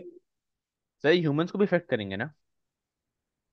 ह्यूमंस को भी करते हैं, लेकिन ह्यूमंस में इम्पैक्ट कम है ना, हम अपने आप को बचा लेते हैं, मतलब वैसे तो करते ही हैं सर। SO2 और नाइट्रोजन के जो ऑक्साइड्स हैं ये कॉजेज में काउंट होगा एसिड रेन के। वो भाई यही तो है ना कॉज, कॉज तो वही है।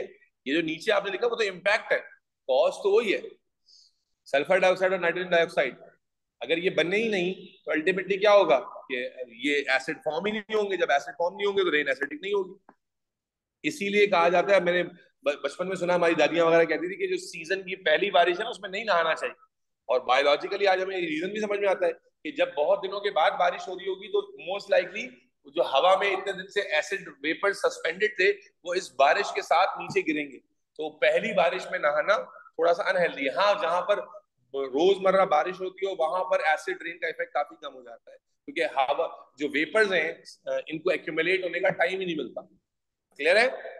अली अस्लम, इब्राहिम, जाबिर? जी सर, क्लियर। यस। सो मेरे बच्चे, ये तो सारी वो बातें हो गई जो हमने यहाँ पर करनी थी। उम्मीद है कि समझ आई होगी। अब अगर मैं बेटा सोल्यूशन पूछूं, देखो सोल्यूशन में अलग से लिखवा नहीं रहा क्योंकि लिखने की जरूरत ही नहीं है। क्या सोल्यूशन आप मुझे नहीं दे सकते? बिल्कुल दे सकते हैं। चलो रिवर्स में शुरू करते हैं। सोल्यूशन दे भाई, सारे तो प्रॉब्लम्स हो गए। एसिड रेन का सोल्यूशन दे, क्या सोल्यूशन होगा भाई? Catalytic converter. नाइट्रोजन डाइऑक्साइड कहां से आ रही है? मैंने बताया मेजर सोर्स क्या है, कार के जो एग्जॉस्ट इंजन है वहां से आ रही है। तो आप क्या करें? Use of catalytic converter. Catalytic converter का इस्तेमाल करेंगे। तो कैटालिटिक कन्वर्टर क्या करेगा? नाइट्रोजन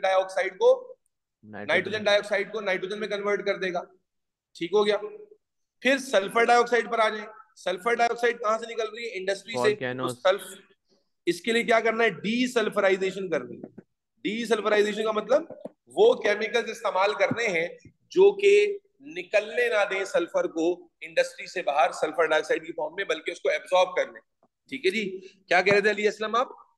वॉल्केनोस का कह रहा था मैं। वॉल्केनो से भी तो आते हैं। अरे नेचुरल वॉल्केनो तो है ही ना, वो तो हमारे हाथ में नहीं है ना जान। हाँ जी सर, तो मैं वो हमारे हाथ में है क्या वॉल्केनो इरप्शन को कंट्रोल करना? नहीं। कैटालिटिक कन्वर्टर इसके लिए इस्तेमाल कर सकते हो। और इसके लिए क्या कर सकते हो बेटा? डीसल्फराइजेशन। ये दो चीजें करोगे हल हो जाएगा मसला। Yes sir. ठीक है। नॉन बायोडिग्रेडेबल प्लास्टिक का क्या कर सकते हो? दो काम कर सकते हो। नंबर 1, प्लास्टिक का इस्तेमाल कम करो और बायोडिग्रेडेबल प्रोडक्ट इस्तेमाल करो और रिसाइकलिंग करो। बजाय इसके कि प्लास्टिक की चीजें जब इस्तेमाल हो जाए फेंक दो, उसको रिसाइकल कर लो। भाई बॉटल्स है ना, सबसे ज्यादा बॉटल्स फेंकी जाती हैं। तो बॉटल्स को आप क्या करो? रिसाइकलिंग का बड़ा इंफ्रास्ट्रक्चर बनाया जाए और उसमें रिसाइकलिंग की जाए।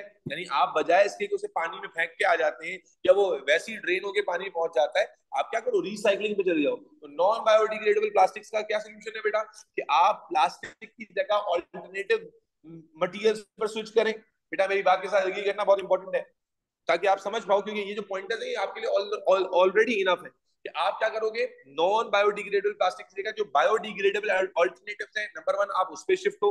नंबर 1 जैसे आज बहुत ज्यादा जगह पर बैम्बू का इस्तेमाल हो रहा है, बैम्बू जो प्लांट सोर्स से हो रहा है, तो बैम्बू पीवीसी के बहुत सारे यूजेज को क्या कर रहा है, रिप्लेस कर रहा है, तो वो बायोडिग्रेडेबल है। और बहुत सारी चीजें हो रही। फिर प्लास्टिक के यूजेज को कम करें आप, और अगर कहीं पर यूजेज मजबूरी भी है, कुछ यूजेज को रिप्लेस नहीं कर सकते, तो आप प्लास्टिक्स को डंप ना करें, बल्कि मेरे बच्चे आप प्लास्टिक्स को रिसाइकल करें। Is that clear? जी सर, क्लियर। तो यहां पर आप क्या कर सकते हो, decrease use of plastic, alternatives की तरफ जाना है हमने, और साथ ही साथ रिसाइकलिंग करनी है। तो इससे ये मसला हल होगा बेटा, यस और नो? Yes sir. ये यहाँ क्या करना है, यूट्रोफिकेशन को कैसे बेहतर करेंगे? यूट्रोफिकेशन के लिए क्या करेंगे? तो भाई डिक्रीज ऑफ यूट्रोफिकेशन में क्या हो फर्टिलाइजर, रहा था, पानी कहाँ से आ रहा था बहकर, पानी कहाँ से बहकर आ रहा था, एग्रीकल्चरल लैंड फ्लडिंग की से। वजह से। तो आप यहाँ क्या करेंगे, प्लांटेशन ड्राइव्स, प्लांटेशन ड्राइव से फायदा होगा नहीं होगा? होगा। Less use of fertilizers in fields, आपकी जो क्रॉप फील्ड्स है उनमें फर्टिलाइजर का ओवर यूजेज आपने नहीं करना है। और प्लांटेशन ड्राइव, क्योंकि प्लांटेशन ड्राइव की वजह से क्या होता है, अभी हमने पढ़ा कि जो फॉरेस्टेशन करते हैं या प्लांटेशन करते हैं, तो ज्यादातर सैलाबी कैफियत को वो रोक लेते हैं, क्योंकि 75% of the water plant absorb कर लेता है और वो पानी आकर रिवर्स में नहीं गिरता। Is that clear? Clear sir. अच्छा जी, और पीछे चलें, और क्या था? फ्लडिंग तो सर यूट्रिफिकेशन के लास्ट 2 पॉइंट्स दिखा सकते हैं प्लीज? बेटा एक मिनट, पहले मैं कंप्लीट तो कर लूं ना, फिर आपको दिखाते रहता हूँ बेटा। अच्छा जी, और क्या था हमारे पास? डिफोरेस्टेशन के तो ऑब्वियसली यही सोल्यूशन है कि आप क्या करें, प्लांटेशन करें, ज्यादा से ज्यादा प्लांटेशन ड्राइव्स करेंगे, मैसिव लेवल पे करेंगे, तो और आपकी एक प्लांटेशन करने से क्या ग्लोबल वार्मिंग भी कंट्रोल में आएगी? यस और नो? क्या ग्लोबल वार्मिंग भी कंट्रोल में आएगी? यस क्योंकि सर, कार्बन यस। डाइऑक्साइड या कार्बन कंटेंट को भी कम किया जाएगा। तो बड़ा बस ये मेजर सारे एक साथ मिलाकर समझ लीजिए कि आपने प्लांटेशन ड्राइव्स कैरी करनी है, आपने जनाब Ali less use of fertilizer करना है, आपने अल्लाह आपका भला करे प्लास्टिक्स की ऑल्टरनेटिव्स पे जाना है, प्लास्टिक की रिसाइकलिंग पे जाना है, आपने जनाब अली डीसल्फराइजेशन करनी है और कैटालिटिक कन्वर्टर का इस्तेमाल करना है। सर ये जो टॉक्सिक गैसेज हैं वो एक्यूमुलेट हो जाते हैं एटमॉस्फेयर में और फिर रेन की फॉर्म में। हाँ भाई देखो, एक तो टॉक्सिक गैस वो है ना जो डायरेक्टली आप इनहेल करें और आपके नुकसान दे, तो वो भी टॉक्सिक है। और ये जो गैसेस हैं ये एक्यूमुलेट होती हैं और एक्यूमुलेट होने के बाद पहले वाटर के साथ रिएक्ट करती हैं और रिएक्ट करके एसिड में कन्वर्ट होती है, और फिर ये एसिड जो है वो पानी के साथ आता है, इसीलिए इसको एसिड रेन कहते हैं। अब बताओ किसने क्या पूछना है, अब बोलो बेटा। सर डीसल्फराइजेशन और कैटालिटिक कन्वर्टर क्यों यूज कर रहा था? बेटा नाइट्रोजन डाइऑक्साइड गाड़ियों से बन रही है ना, तो गाड़ियों में जो कैटालिटिक कन्वर्टर होता है वो क्या करता है, अगर गाड़ी में कैटालिटिक कन्वर्टर लगा हुआ है तो वो नाइट्रोजन, कैटालिटिक कन्वर्टर में क्या प्रोसेस होता है, कैटालिटिक कन्वर्टर जो होता है ना वो दो गैसेस के साथ डील करता है, इसकी नाइट्रोजन इसको देकर कार्बन डाइऑक्साइड में कन्वर्ट करता है और इसको नाइट्रोजन में। तो आप अगर नाइट्रोजन से छुटकारा हासिल करना चाह रहे हैं नाइट्रोजन की ऑक्साइड से, चाहे NO या NO2, तो आप क्या करेंगे, कैटालिटिक कन्वर्टर गाड़ी में इस्तेमाल होगा तो वो रिलीज ही नहीं होने देगा नाइट्रोजन की ऑक्साइड को, बल्कि उसे वो नाइट्रोजन में कन्वर्ट कर देगा। Is that clear? Sir carbon dioxide को एज अ एयर पोल्यूटेंट क्यों नहीं कंसीडर करते? नहीं, कार्बन मोनोऑक्साइड से तो लेस टॉक्सिक है ना, है तो पोल्यूटेंट ही बेटा जी, जब अच्छा कॉम्पोजिशन ठीक है। में इजाफा होगा तो पोल्यूटेंट ही है ना और जी। सर कोई ऐसा अयाज बैक्टीरिया है एक जो मिनट एल्गी सर, पर वो कर टॉपिक सके? रुक जाओ यार, ये अयाज एक तो इतना ज्यादा बॉदर कर देता है खुदाई कसम। सर ये वापस बताएं, क्या बताऊं सर, ये टॉक्सिक गैसेज जो है एक्यूमुलेट हो जाती है एटमॉस्फेयर में और फिर रेन की फॉर्म में क्या करती हैं?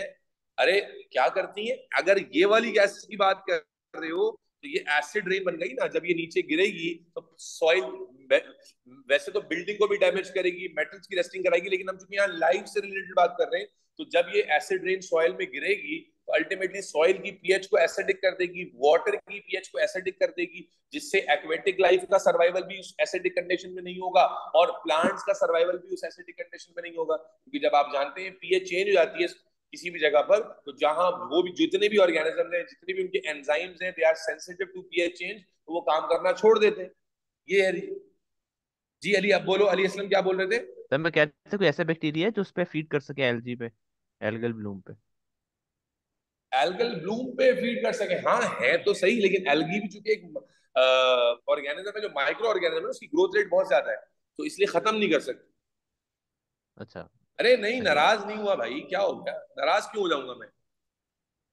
सर अरमान, क्योंकि अरमान जी, अरमान क्या पूछना चाह रहे हैं, अरमान बोले।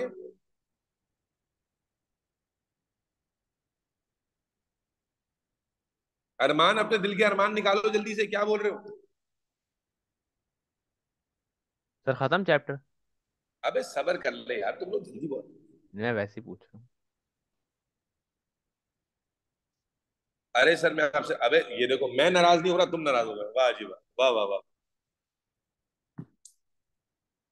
अच्छा जी, जी नाहर आप क्या कह रही थी। यूटिफिकेशन के लास्ट 2 पॉइंट्स दिखा दें। यूट्रोफिकेशन के लास्ट 2 पॉइंट ये देख लीजिए।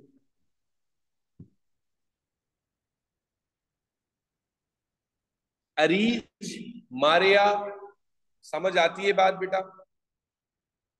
हया, मरियम, फरीहा, राबिया, आदिल, सलार। चल चल बेहतरीन। मेरे बच्चों, मेरे नौनिहालों, ये तो हमने चैप्टर का मेजर हिस्सा कंप्लीट कर लिया अल्हम्दुलिल्लाह। अब इस चैप्टर का आखिरी हिस्सा आ गया, बिल्कुल आखिरी हिस्सा, ठीक है जी। और 10-15 मिनट की डिस्कशन रह गई, ये चैप्टर खत्म है मेरे बच्चे। वो आखिरी डिस्कशन आ गई है, कंजर्वेशन ऑफ स्पीशीज। कंजर्वेशन, आपने बात कर ली कि ये सारी जो चीजें होती हैं, इससे क्या होता है कि ऑर्गेनिज्म की वैरायटी, ऑर्गेनिज्म की तादाद में कमी आएगी, ऑर्गेनिज्म मरेंगे, सब कुछ है। तो अब आखिरी हिस्सा जो हम इस चैप्टर का कवर करने जा रहे हैं वो है कंजर्वेशन। और इस पर सवाल अभी कुछ बच्चों ने ग्रुप में भी डाला हुआ था, तो अभी पढ़ लेंगे तो जवाब देना आ जाएगा इंशाल्लाह। कंजर्वेशन, इसमें 2 चीजें सीखनी है बेटा, कंजर्वेशन क्या है और क्यों करनी है और कब करनी है। कंजर्वेशन कहते हैं बाकी रखना। कंजर्वेशन का मतलब है बाकी रखना। किसको बाकी रखना, स्पीशीज को। देखिए आज आप जानते हैं कि बहुत सारे ऑर्गेनिज्म्स के बारे में आप सुनते हैं कि वो एक्सटिंक्ट हो गए, बहुत सारे ऑर्गेनिज्म के बारे में आप सुनते हैं कि खत्म हो गए। सबसे कॉमन एग्जांपल डायनासोर्स की है कि आपने कहा खत्म हो गए। बहुत सारे ऐसे पौधे हैं, ऐसी वैरायटी है कि जो खत्म हो चुकी है। क्यों खत्म हो गई भाई, आप समझे ना जरा, खत्म कैसे हो गए। पोलर बेयर्स हैं, ठीक है, नियर टू एक्सटिंक्शन है, ठीक है।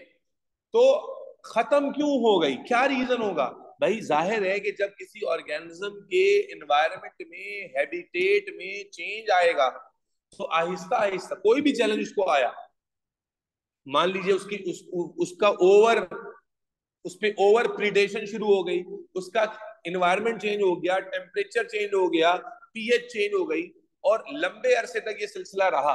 बेटा बातें नहीं करो आपस में, तो क्या आप एग्री करते हैं कि जब किसी ऑर्गेनिज्म को ग्रो करने के लिए प्रॉपर एनवायरनमेंट ही नहीं मिलेगा, तो जब उनका क्लाइमेट चेंज होगा, जब उनका हैबिटेट डिस्ट्रॉय होगा, जब वो पोल्यूशन का शिकार होंगे, जब कोई और स्पीशी उनको आकर खाना पीना शुरू कर देगी, जब उनमें कोई डिजीज फैल जाएगी, तो क्या उनका पॉपुलेशन साइज तेजी से ड्रॉप होगा या नहीं होगा। होगा सर। और जब उनका साइज तेजी से ड्रॉप होगा और आपने उसको मॉनिटर नहीं किया, आपने उसके लिए कुछ खुद से नहीं किया, आपने उन्हें उस एनवायरनमेंट से नहीं निकाला, आपने उन्हें प्रोटेक्ट नहीं किया, तो जाहिर सी बात है उनका पॉपुलेशन साइज डिक्रीज होते होते होते यहां तक कि वो खत्म हो जाएंगे। यस और नो। Yes sir. दोबारा सुनना, तो कंजर्वेशन यस की सर। जरूरत कब पड़ती है मेरे बच्चे, कंजर्वेशन की जरूरत कब पड़ती है, जब कोई स्पीशी इंडेंजर्ड हो जाती है। एक है ना, वो तो नेचुरली ग्रो कर रही है, ठीक है ना, नेचुरली ग्रोथ चल रही है, उसकी खतरात नहीं। लेकिन जब कोई ऑर्गेनिज्म की पॉपुलेशन साइज डिक्रीज होना शुरू हो जाए तेजी से, तो इंडेंजर्ड स्पीशी होना शुरू हो जाए। क्या मतलब, जरा समझ लेते हैं, इसके रीजन लिखने होंगे। When sir climate sir changes. Sir जी बेटा। सर वो जी कंजर्वेशन का जी, दोबारा बताइएगा ना कंजर्वेशन का। अभी बताया ही कहा है मैंने, अभी तो ये बताया मैंने कि कंजर्वेशन का मतलब है ऑर्गेनिज्म को बाकी रखना। तो मैंने कहा पहला सवाल ये है कि कौन से ऑर्गेनिजम्स को, कब ऑर्गेनिजम्स की कंजर्वेशन की नीड होगी। तो हम यही बता रहे हैं कि जब कहीं पर क्लाइमेट चेंज हो, कहीं पर हैबिटेट डिस्ट्रॉय हो, कहीं पर ओवर हंटिंग शुरू हो जाए, कहीं पर बहुत ज्यादा पोल्यूशन हो जाए, और कहीं पर ये सारी फैक्टर्स या डिजीज फैल जाए, and any of these factor cause significant drop in population size,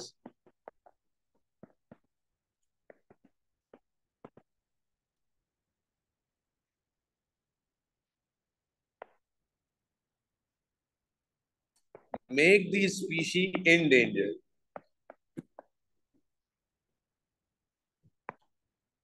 We need to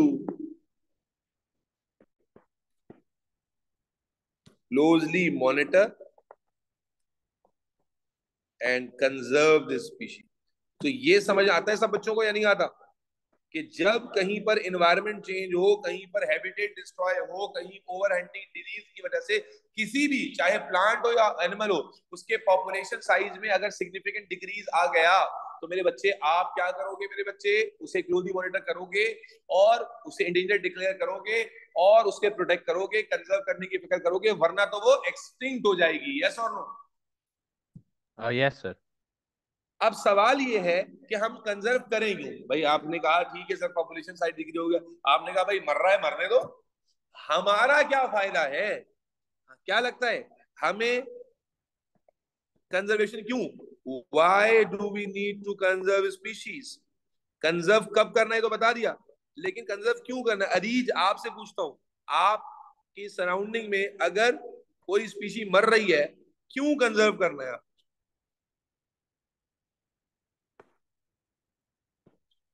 Areej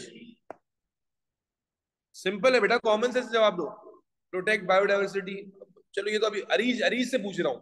Areej Ahmad, तुक्का लगाओ, आपकी सराउंडिंग में कुछ भी बात बोलो। Do we need to conserve?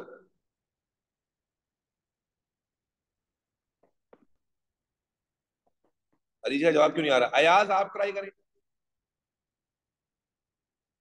Sir तुक्का लगा दूं या गाड़ी देंगे? अबे अरीज कह रही पता नहीं। अरे क्या अरीज कॉमन सेंस, इतने सारे जवाब आ रहे हैं। देखो क्यों कंजर्व करना है, तो सबसे पहला रीजन तो एथिकल है। एथिकल का मतलब क्या होता है कि भाई कोई स्पीची अगर आपके सराउंडिंग में सफर कर रही है, तो भाई डेफिनेट सी बात है कि ये इंसानियत का भी तकाजा है कि कोई मरता हुआ जानदार है जिसकी पॉपुलेशन साइज ग्रोथ, तो केयर करना ये एथिकल तकाजा भी है, नंबर 1। ठीक है ना? ह्यूमैनिटी, इंसानियत, एथिक्स, मोरल वैल्यू। तो यहां से स्टार्ट करते हैं कि सबसे पहले तो एथिकल वैल्यू है। एथिकल वैल्यू का मतलब क्या है कि मेरे भाई किसी भी ऑर्गेनिज्म को जिंदा रहने का हक है, और आपको कोई हक नहीं पहुंचता कि अगर वो मर रहा है तो आप उसके लिए कुछ भी ना करें, देखते रहे। नंबर 1। नंबर 2, हमारे अपने फायदे बहुत है बेटा। क्या आपको नहीं मालूम कि बहुत सारे प्लांट्स या बहुत सारे एनिमल्स आज मेडिसिनल पर्पसेस में इस्तेमाल होते हैं? आपको नहीं मालूम कि बड़ी बड़ी जो है ना मेडिकेशन के अंदर प्लांट से एक्सट्रैक्ट किए हुए कंपाउंड इस्तेमाल होते हैं? आज आप जानते हैं कैंसर की ट्रीटमेंट में इस्तेमाल होने वाली ड्रग्स में स्कॉर्पियन और बहुत सारे स्नेक का वेनम, उसमें से स्पेसिफिक कंपाउंड आइसोलेट करके इस्तेमाल किए जाते हैं। क्या आपको नहीं पता कि बहुत सारी दवाओं को बनाने में, स्पेसिफिक मेडिसिन को बनाने में प्लांट के मॉलिक्यूल्स को इस्तेमाल किया जाता है? क्या आपको ये नहीं पता कि biodiversity of the overall ecosystem, अगर एक प्लांट मर जाएगा उस पर फीड करने वाला ऑर्गेनिज्म भी मरेगा, उस पर फीड करने वाला ऑर्गेनिज्म भी मरेगा, तो फूड चेन पूरी की पूरी डिस्टर्ब हो जाएगी। और एक प्लांट के मरने की वजह से या एक ऑर्गेनिज्म के मरने की वजह से जो ऑर्गेनिज्म उस पर फीड कर रहे थे वो भी मरना शुरू हो जाएंगे। समझ आ रही है बात या नहीं आ रही है? फिर आप बात करते हैं प्लांट्स की, लकड़ी का सोर्स, दवाओं का सोर्स। एनिमल्स की बात करें तो आप देखिए टेस्टिंग के लिए एनिमल्स पर आप तरह तरह की टेस्टिंग कर सकते हैं, उनसे तरह तरह के फायदे हासिल कर सकते हैं, उनको जेनेटिक इंजीनियरिंग में इस्तेमाल कर रहे होते हैं। कर रहे हैं नहीं कर रहे भाई? तो ये सारे रीजंस है ना जिनसे हमें भी फायदा हो रहा है, फिर हमारी नॉलेज में इजाफा हो रहा है। हम रिसर्च पर्पस में भाई तरह तरह के एनिमल्स हम ढूंढ रहे हैं, पता चला यार ये तो एक्सटिंक्ट होने वाले थे, हमने उनका ख्याल रखा, उनकी ब्रीडिंग दोबारा स्टार्ट कराई, उनको क्लोज एनवायरनमेंट में मॉनिटर किया, आज वो हेल्थी वे में ग्रो कर रहे हैं और हम तरह तरह के बेनिफिट उनसे हासिल कर रहे हैं। समझ आ रही नहीं आ रही? तो why do we need to conserve species? एक रीजन नहीं है बेटा, बहुत सारे रीजन है। नंबर 1 एथिकल वैल्यू, एथिकल और moral value.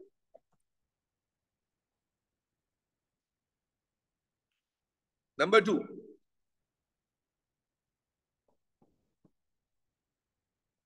to maintain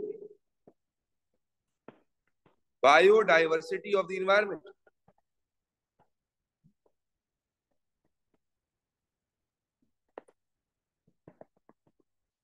Number 3,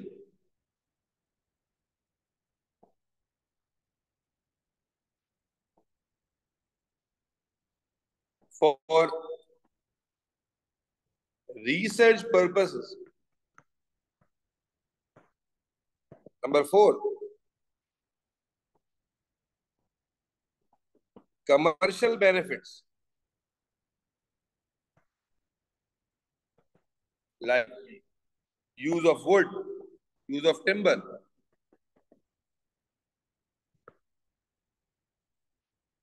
use of skin for leather.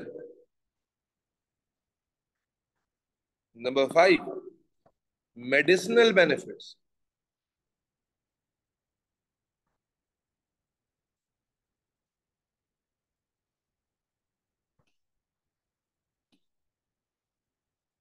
Timber यार, टिम्बर वुड का नाम है ना।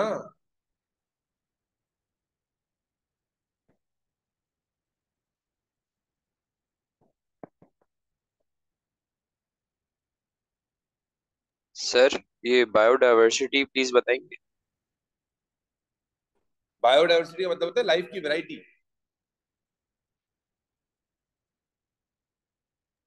सर टिम्बर बेटा के टिम्बर मामले क्या वुड होता होती है है? ना, इस्तेमाल होती है। बेटा टिम्बर वुड होती है जो कंस्ट्रक्शन में इस्तेमाल होती है, दरख्तों से आती है। ओह अच्छा अच्छा। मेडिसिनल बेनिफिट्स,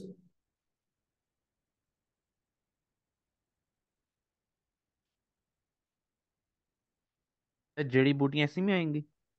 जनरल हो जाएगा। यूज इन जेनेटिक इंजीनियरिंग,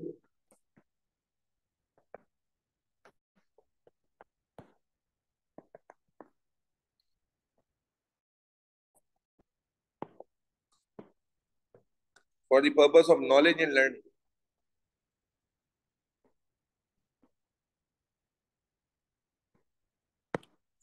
ठीक है जी।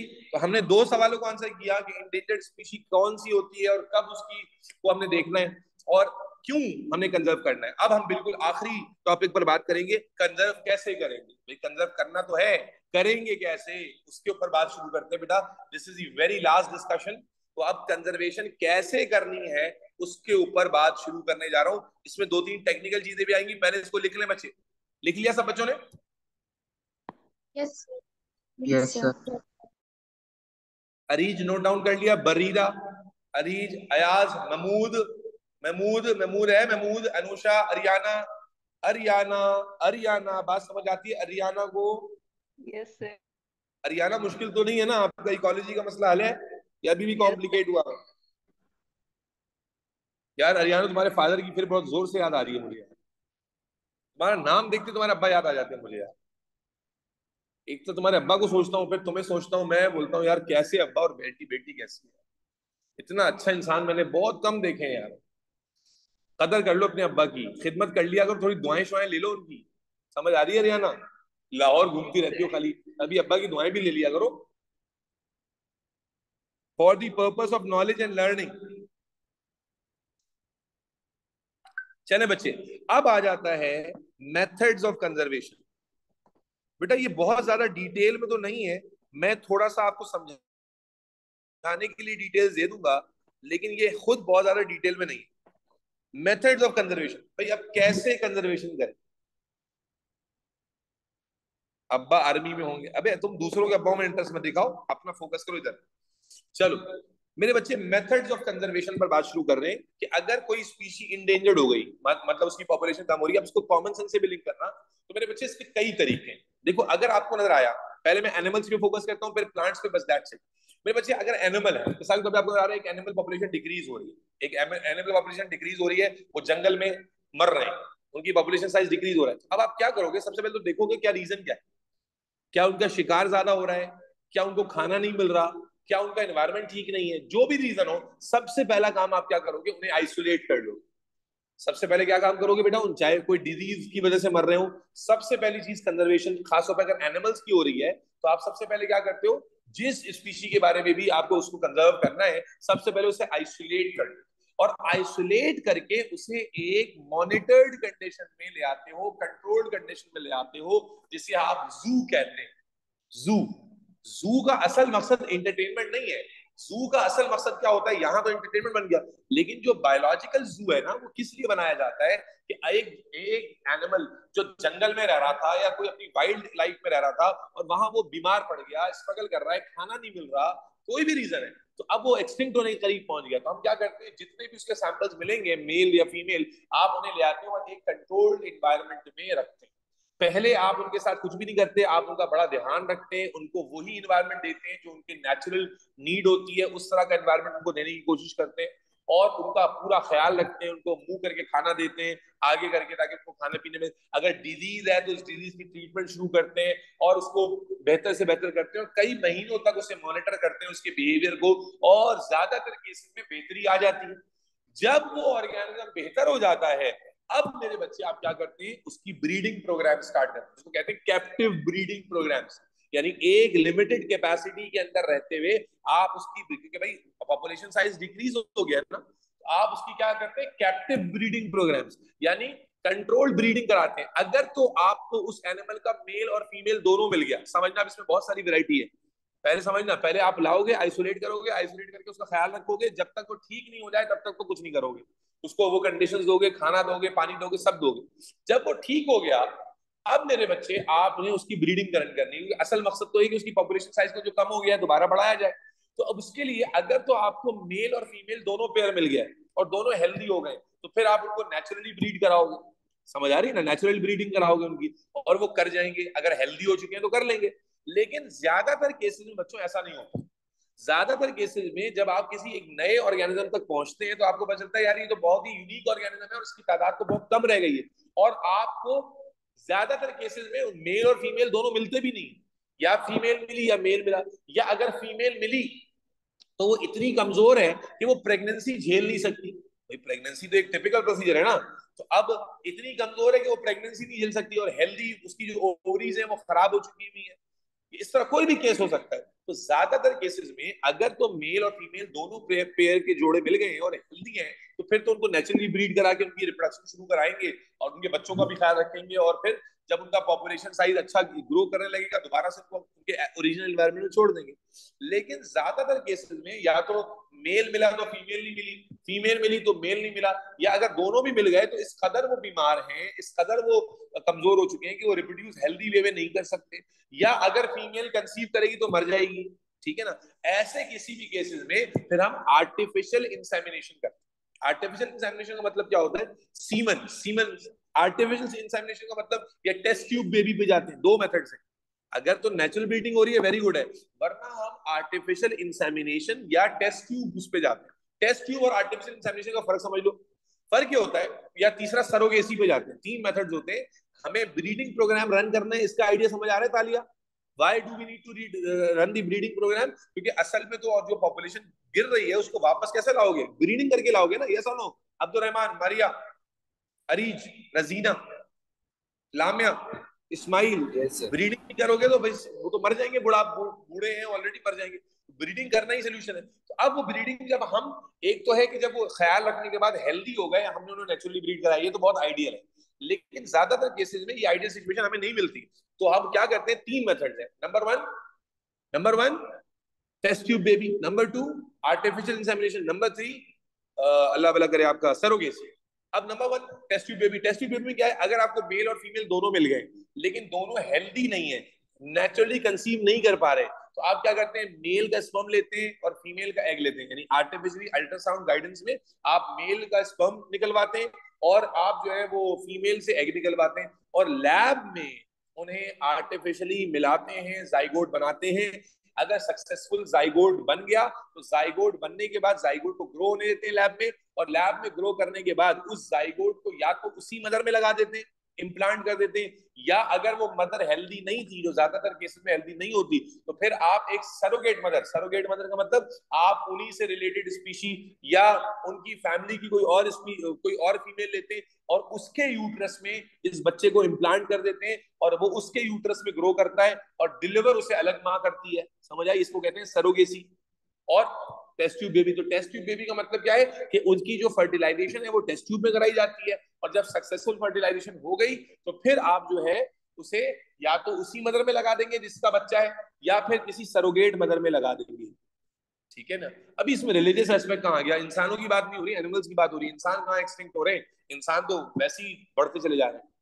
बाकी अगर इंसानों के लिए कहें तो पता नहीं, तो मुफ्ती बताएगा भाई क्या कर सकते हैं, मैं क्या बताऊं। ठीक है, खैर, तो एक तो तरीका ही हो गया। दूसरा है आर्टिफिशियल इंसेमिनेशन। आर्टिफिशियल इंसेमिनेशन का मतलब थोड़ा सा डिफरेंट है, समझना। आर्टिफिशियल इंसेमिनेशन में क्या होता है कि मेल और फीमेल समझना मेरे बच्चे। आर्टिफिशियल इंसेमिनेशन में हम करते क्या है कि देखो, टेस्ट ट्यूब बेबी करना आसान नहीं है। स्पर्म निकालो, एग निकालो, फिर उसको लैब में कल्चर करो, फिर फर्टिलाइज कराओ, होगा नहीं होगा कोई पता नहीं। तो हम ज्यादातर ना आर्टिफिशियल इंसेमिनेशन में जाते हैं। क्या मतलब कि हम मेल के सैंपल निकालते हैं सीमेन का, क्योंकि मेल आसानी से इजैकुलेट कर देते हैं, और उसको फीमेल में इंजेक्ट कर देना। समझना मेरी बात को गौर से, दोनों का फर्क पता होना चाहिए। फीमेल में इंजेक्ट करते हैं, फीमेल में जाके वो स्पर्म नेचुरली, अगर उन्होंने एग को फर्टिलाइज कर दिया, बस इस जाइगोट को हम बाहर निकाल लेंगे, क्योंकि फीमेल को हम एट रिस्क ऑफ प्रेगनेंसी नहीं डालना चाहते। हम चाहते हैं कि हमें नजर आ रहा है ये फीमेल इस काबिल नहीं है कि वो कंसीव कर सके, तो हम क्या करते हैं, सिर्फ फर्टिलाइजेशन फीमेल की बॉडी में करा लेते हैं। जैसी जाइगोट बन गया फीमेल में नेचुरली, उस जाइगोट को डिटैच करके फौरन से सरोगेट मदर में लगा देते हैं और सरोगेसी के थ्रू से कंटिन्यू करते हैं। तो टेस्ट ट्यूब बेबी हो या आर्टिफिशियल इंसेमिनेशन हो, इन दोनों के अंदर हम सरोगेट मदर का इस्तेमाल कर लेते हैं just to complete the period of pregnancy. लेकिन असल मकसद क्या है कि हम उस ऑर्गेनिज्म की ब्रीडिंग प्रोग्राम को सक्सेसफुली रन करें, और जब उससे बच्चे नए पैदा होना शुरू हो जाएं तो अल्टीमेटली फिर हम जब वो हेल्दी वे में ग्रो कर गया तो ग्रो करने के बाद उसे वापस उसके नेचर में छोड़ दें। अच्छा, एक केस और भी हो सकता है कि मान लीजिए सिर्फ मेल है या सिर्फ फीमेल है, दूसरा पार्टनर ही नहीं है, फिर क्या करेंगे? तो फिर क्या करते हैं कि लेट सपोज अगर मेल मिला, फीमेल इसकी मिल ही नहीं रही, है ही नहीं, तो फिर आप इस मेल की जीन्स को तो कंजर्व करना चाहेंगे ना। अगर ये मेल भी मर गया तो ये वैरायटी खत्म हो जाएगी। तो फिर आप क्या करते हैं कि इस ऑर्गेनिज्म से जो सबसे क्लोजली रिलेटेड स्पीशी होगी, जो कि एक्सटिंक्ट नहीं हो रही, उसके साथ आर्टिफिशियली इसको इंसेमिनेट करते हैं। और होता क्या है कि प्योरिटी तो खत्म हो जाती है, क्रॉस बन गया, लेकिन उसका फायदा ये होता है कि अगर वो बंदा मर जाता, वो मेल मर जाता या वो फीमेल मर जाती, तो कंप्लीट जेनेटिक लॉस हो जाता। कम से कम अगर आपने उसे एक क्लोजली रिलेटेड स्पीशी के साथ क्रॉस कर दिया तो वो जीन्स तो बाकी रहेंगी ना। यस और नो? मनाहिल, अयाज, ईशल, बोलो बेटा। Yes sir. Yes sir. ठीक है, तो बस अब इसको लिख लेते हैं मेरे बच्चे, method of conservation.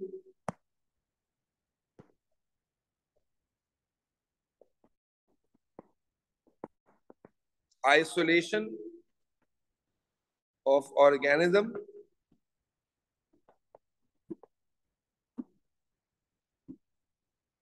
Close monitoring,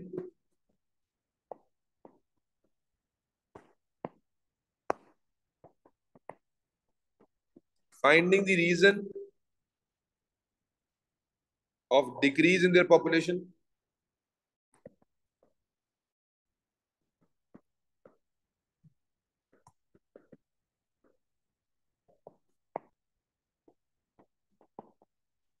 running captive breeding programs,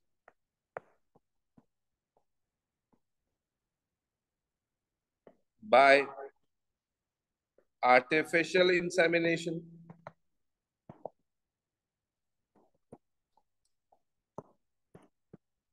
IVF, IVF वही in vitro fertilization, test tube baby को कहते हैं,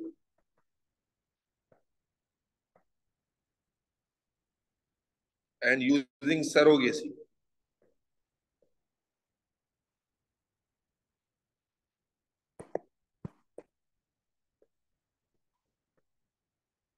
अच्छा, एक और काम भी हम लोग करते हैं बेटा, वो क्या करते हैं, लिसन वेरी केयरफुल।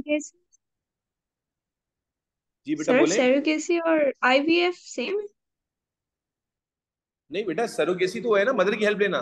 जब अभी मैंने बताया, जब आर्टिफिशियली इंसेमिनेट करेंगे या टेस्ट ट्यूब में बनाएंगे बेबी, तब भी तो उसको इम्प्लांट तो करना पड़ेगा ना किसी फीमेल के अंदर। टेस्ट ट्यूब में पूरा बच्चा थोड़ी तैयार हो जाएगा, सिर्फ जाइगोट या एम्ब्रियो तक होगा। ओह उसके बाद उसे किसी मदर में तो लगाना पड़ेगा ना नेचुरल ग्रोथ के लिए। जी सर, ओके, थैंक यू। इसी तरह स्पर्म बैंक, हम क्या कर रहे हैं, स्पर्म बैंक बना रहे हैं। इसी तरह सीड बैंक बना रहे हैं कि जिसमें हम हर तरह के प्लांट के सीड को कंजर्व करते हैं। यार सरोगेसी इतना मैंने भी बता दिया, फिर कह रहे हो सरोगेसी क्या है। सरोगेसी जब आप किसी और फीमेल को इस्तेमाल करते हैं बच्चे को पैदा करने के लिए, उसकी यूट्रस में इम्प्लांट कर देते हैं।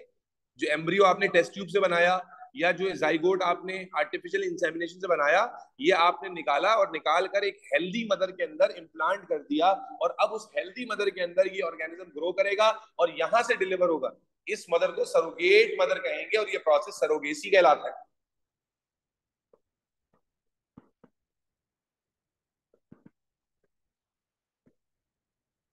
और क्या करते हैं बेटा, स्पर्म बैंक बना रहे हैं। स्पर्म बैंक क्या बना रहे हैं, क्यों बना रहे हैं, क्या कर रहे हैं स्पर्म बैंक में, कि अलग अलग तरह के जो एनिमल्स हैं उनके स्पर्म का सैंपल रखते हैं। Running captive breeding programmes by artificial insemination IVF and using surrogacy.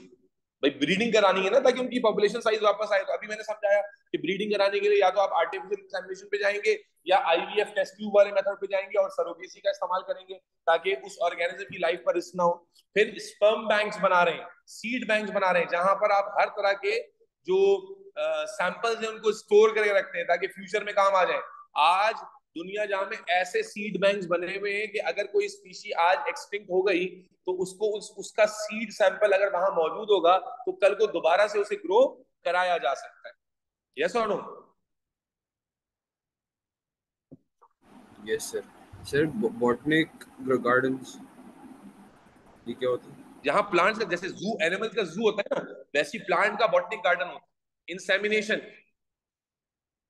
जैसे एनिमल्स का जू होता है वैसे ही प्लांट का बॉटनिक गार्डन होता है कि आप एक छोटे से गार्डन में प्लांट लाके लगा लेते हो, वहां पर उसको मॉनिटर करते हो। अच्छा अच्छा, शुक्रिया सर।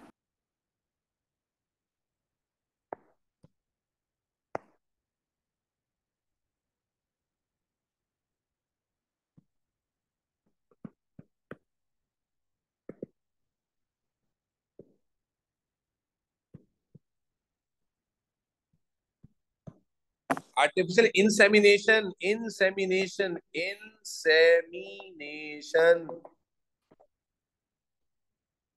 इस्माइल, महमूद, मनाहिल, इशल, महीज, राबिया, अनस, सबको क्लियर है बच्चे? Junaira, Rafi, Ariana, yes sir. अंबर, अंबर, जी सर। अंबर तुम्हें पता है मेरी जो फेवरेट खजूर थी ना एक जमाने में वो अंबर थी, लेकिन अब नहीं है। अच्छा। अंबर ए स्टार लाके देना है, कुछ चवल नहीं मार के आ जाना एग्जाम में। अच्छा जी। अच्छा जी तो बोल रही हूँ, लगता है खुद भी अपने आप से उम्मीद नहीं है तुम्हें। रिवीजन कैसी चल रही है अंबर? सर चल रही है, चल रही ऑलमोस्ट थी हो क्या? गया। नहीं, ऑलमोस्ट हो ऑलमोस्ट। गया। चले मेरे बच्चे, चैप्टर खत्म हो गया अल्हम्दुलिल्लाह सुम्मा अल्हम्दुलिल्लाह। आपने जैसा कि देखा कि पूरा थ्योरी का चैप्टर था, पूरा डिस्कशन जो है वो प्योरली थ्योरेटिकल था, और बहुत सारी चीजें तो अगर आपका कॉन्सेप्ट अच्छा है, जनरल कॉन्सेप्ट आपको समझ आते हैं तो बहुत आसानी से आप इसको कर सकते थे। अल्लाह की जात से उम्मीद है। ठीक है, स्पर्म बैंक बनाते हैं क्या? नहीं बनाते नहीं है बेटा। अब मान लीजिए स्पर्म बैंक है इंसानों का, तो वहां तुम जाके अपना सैंपल देकर आ जाओ। जी बेटा खत्म। ठीक है जी, सर वहां पर भी तुम जाके अपना सैंपल देकर आ जाओ। तुम भी एक यूनिक स्पीशी हो ना, तुम्हारे जैसे बच्चे कम होते हैं ना, तो इसलिए तुम जाके जो है वो अपना सैंपल दे आओ किसी स्पर्म बैंक में। अयाज जी बेटा, क्या किसी बच्ची की आवाज आ रही थी, बोले सर लास्ट पॉइंट पढ़ दें प्लीज। दोबारा बोले बेटा, क्या कह रहे हैं? लास्ट पॉइंट पढ़ दूं? जी। Taking measures to reduce pollution, habitat destruction etcetera. ठीक है सर। स्पर्म बैंक बनाते हैं क्या? क्या मतलब बना भाई, कलेक्शन बनाते थोड़ी है स्पर्म बैंक, ये बायोलॉजिकल स्पर्म बैंक है, ये कोई मीजान बैंक की बात नहीं हो रही है भाई। स्पर्म बैंक, ये हम तो रोटी कपड़ा मकान में फंसे हुए इसलिए हमारी पॉपुलेशन को समझ नहीं आती। ठीक है, जो जोलॉजिस्ट हैं ये क्या करते हैं, ये तरह तरह के एनिमल जब फाइंड आउट करते हैं तो इनका स्पर्म सैंपल कलेक्ट कर लेते हैं। सर ये पूरा पॉइंट लिख दें प्लीज, स्पर्म बैंक। क्या लिख दूं, इसमें लिखना थोड़ी है भाई, आप मेथड ऑफ कंजर्वेशन लिख रहे हो, उसमें आप यही बताओगे कि स्पर्म बैंक जो बनाए गए हैं या जो बॉटनी गार्डन बनाए गए हैं वो इसी पर्पज के लिए, भाई यही लिखोगे और क्या लिखोगे, यूं लिख दो collection of sperms of different species in sperm bank, collection of seeds of different species in seed bank, और क्या लिखोगे। सर स्पर्म कितनी देर तक सरवाइव कर जाते हैं यार, फ्रीजिंग टेम्परेचर में रखते हैं तो सालों तक करते हैं।